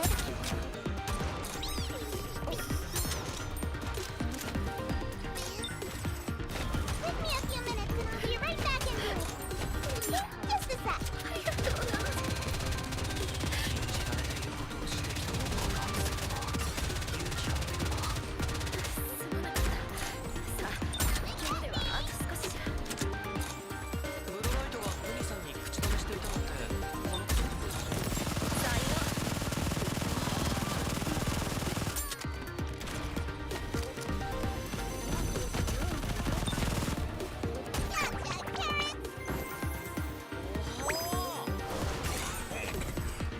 見事であるブロライト様、お帰りなさいませ。アンバール、 Fighting in this outfit is actually kind of fun. 承知いたしました。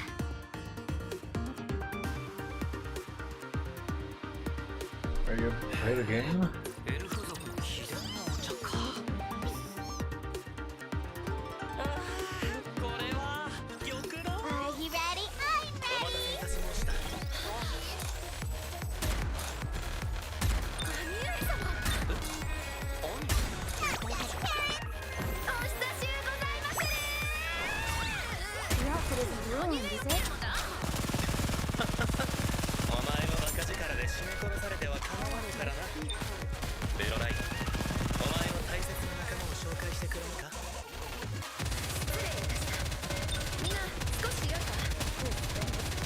私がこの度所属した造国の団のみんなじゃ。そしてこちらが我が誉れ高き兄上、ビリオライ失勢であらせられるオーケストアージェンシールじゃ。オーケス。ああ、それがしはブロライトの兄のスニーだ。好きに呼んでもらって構わぬ。え？ではアーさんでもいいですか？おい、タケル。そのように呼ばれたのは初めてだな。よろしく頼む、タケル。御方が尊き恩義であらせられるアルタフメクルーズとお聞きしました。かしこみかしこみ申す。ようこそ我が地においでくだされました。我が一族一同、御身のご降臨をお喜び申し上げます。おお、プニさんは神様みたいだ。先ほどはリルカール・レルクエ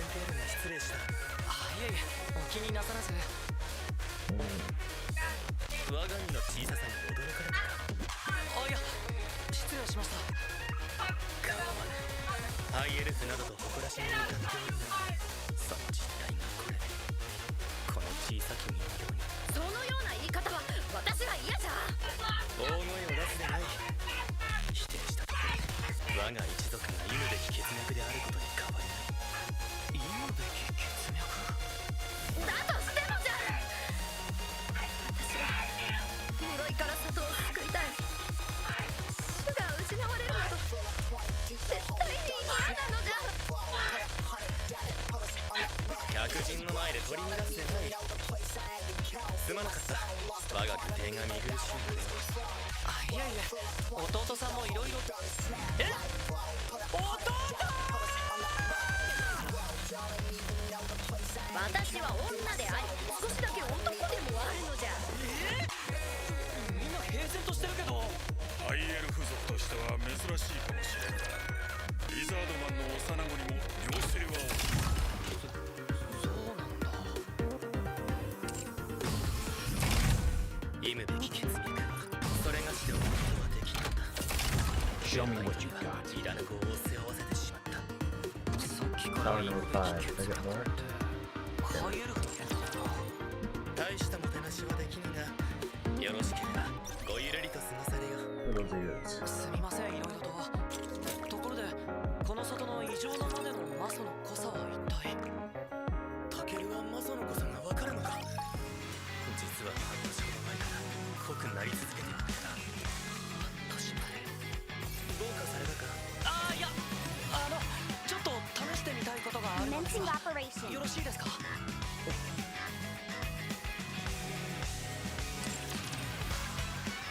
Alright, let's do liberation. 魔石を生成できるのか。失勢様、危険です。大丈夫だ、控えよ。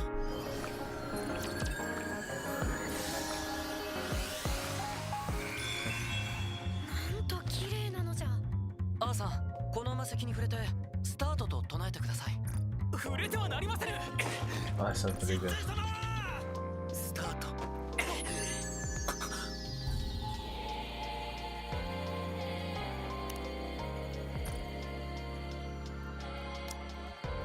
Thank you.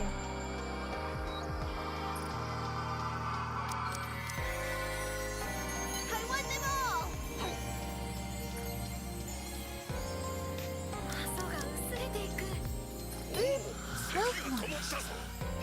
Actually, many sea cucumbers.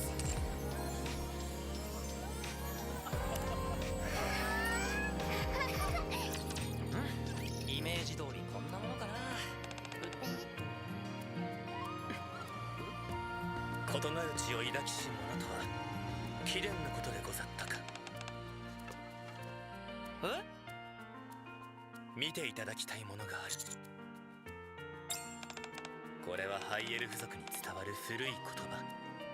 青き空が宵闇に染まるとき、尊き地は失われ、大地は乾き死を招く。尊き源枯れるまで嘆きを止めぬ愚か者。Adventures are best shared with those who are on the same page. Would you like to go on a journey? That was her. この碑文を一目見て読むことができるとは、タケル殿は博識であるな。あ、どうも。この尊き地は失われ、大地は乾き死を招くというのは、尊き地をハイエルフ族とすると、我らが滅ぶという予言ではないかと考えておる。確かにそんな意味合いに取れますよね。それでこの異なる血を抱きし者が多いことだと。さよう。俺は恋マスを処理しただけで大地は潤してはいないし、でもこれはきっとハイエルフ族以外の種族ってことだよな。我らもそのように解釈しておる。黙って入っていられんのか。いやいや、これは声が出るだろう。むしろ出すべきだって、このフロア。Why are they sharing a bath? That's not okay. エルフの伝承も気になるけど、ブロライトのお姉さん探しも進めないとな。あ、お前本来の目的忘れてたのか？仕方なかろう。タケルがあんな大それたことをしたのじゃから。Fight as a gamer.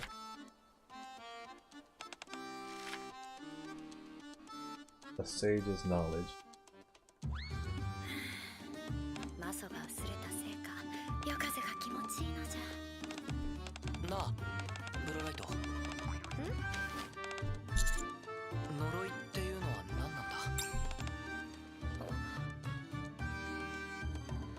それについては私から話させてはいただけないでしょうか。アンバール、大丈夫です。呪いというのはハイエルフ族に蔓延している原因不明の病魔にございます。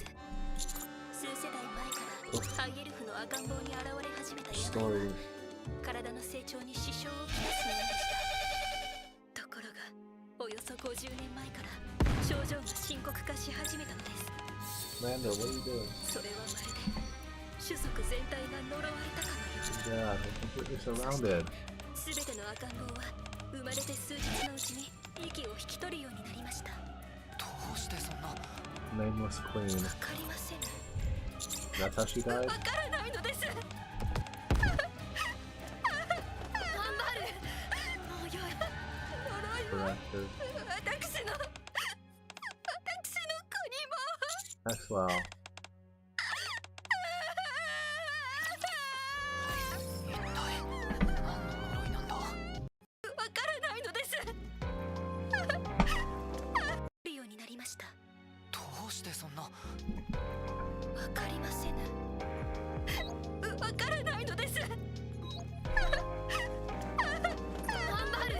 'Cause I've got you. Well, getting over it. That's why she's crying.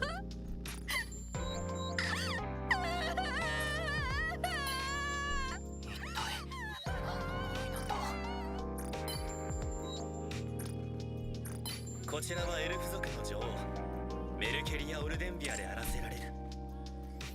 はじめまして、タケルと申します。不可思議な色をしておる。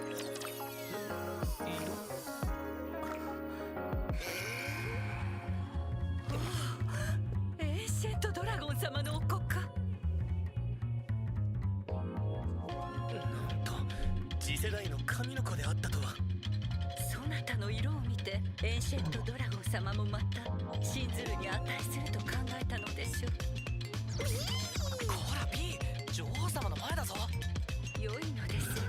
してタケル殿、我が国にうごめきし悪しき魔素を取り払ってくれたそうで感謝申し上げます。いえ、そのことで伺いたいのですが、魔素が濃くなった半年ほど前、大地が激しく揺れませんでしたか。記念が押されると川の流れが変わるほど大地が揺れた。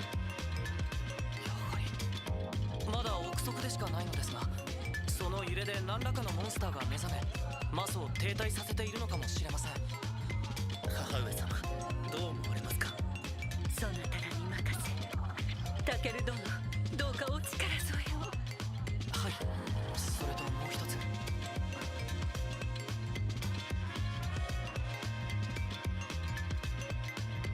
女王様にやってきた。 I spoke with the queen. Mother? それで分かったことがある。俺は異なる血を抱きし者ではない。スタート。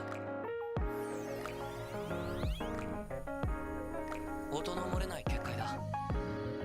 この中で話そう。 So finish my dailies. アンバールさんとアーさん、女王様、3人の体の状態をスキャンさせてもらったんだ。Oh, he's dropping. 遺伝性異常症だった。それはどういうものなのじゃ。遺伝子、親とかその前の代から引き継ぐ体の情報に Change your bloodline allies.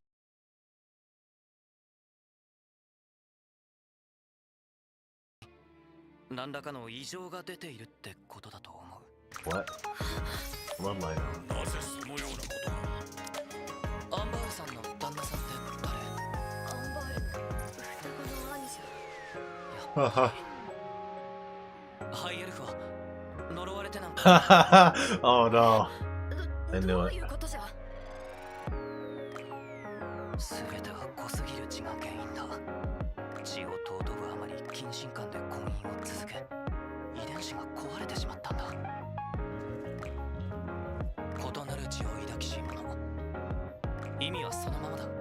この里のハイエルフ以外の血を入れたらいいってことだと思う。まさかたったそれだけのことで。では我らは呪われてなどいなかったのじゃな。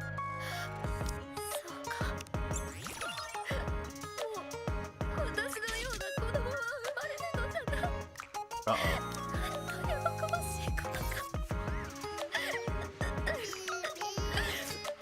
What does that mean? How only top-tier talent like me standing around idle? きっと話を聞いてくれるじゃろう。しかし他の者は何と言ってくるか。何百年も守り続けてきた掟だもんな。そうだ、プニさんが神として警告するというのはなぜエルフどもが滅ぼうが私を知ります。神は公平なのです。お前は苦しむ者すべてを救うのですか。全てを救う気なんてないですよ。ただ仲間が助けてくれっていうなら俺は全力で助けたいと思うだけです。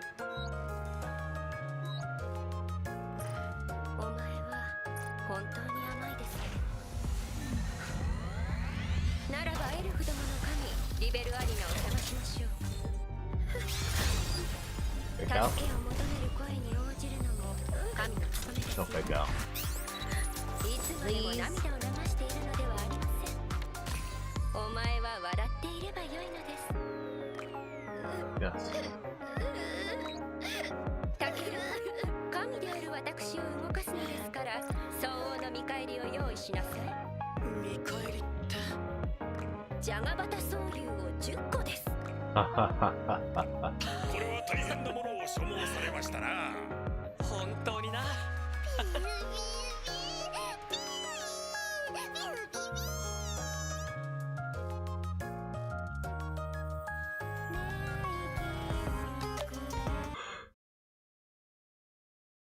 Look at that. Look at this. You say my outfit is too revealing? You just don't get it. The more revealing the clothing, the higher the defense. Yes. True.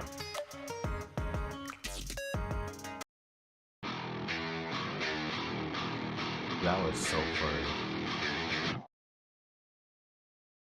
Easy, What's our quest for today?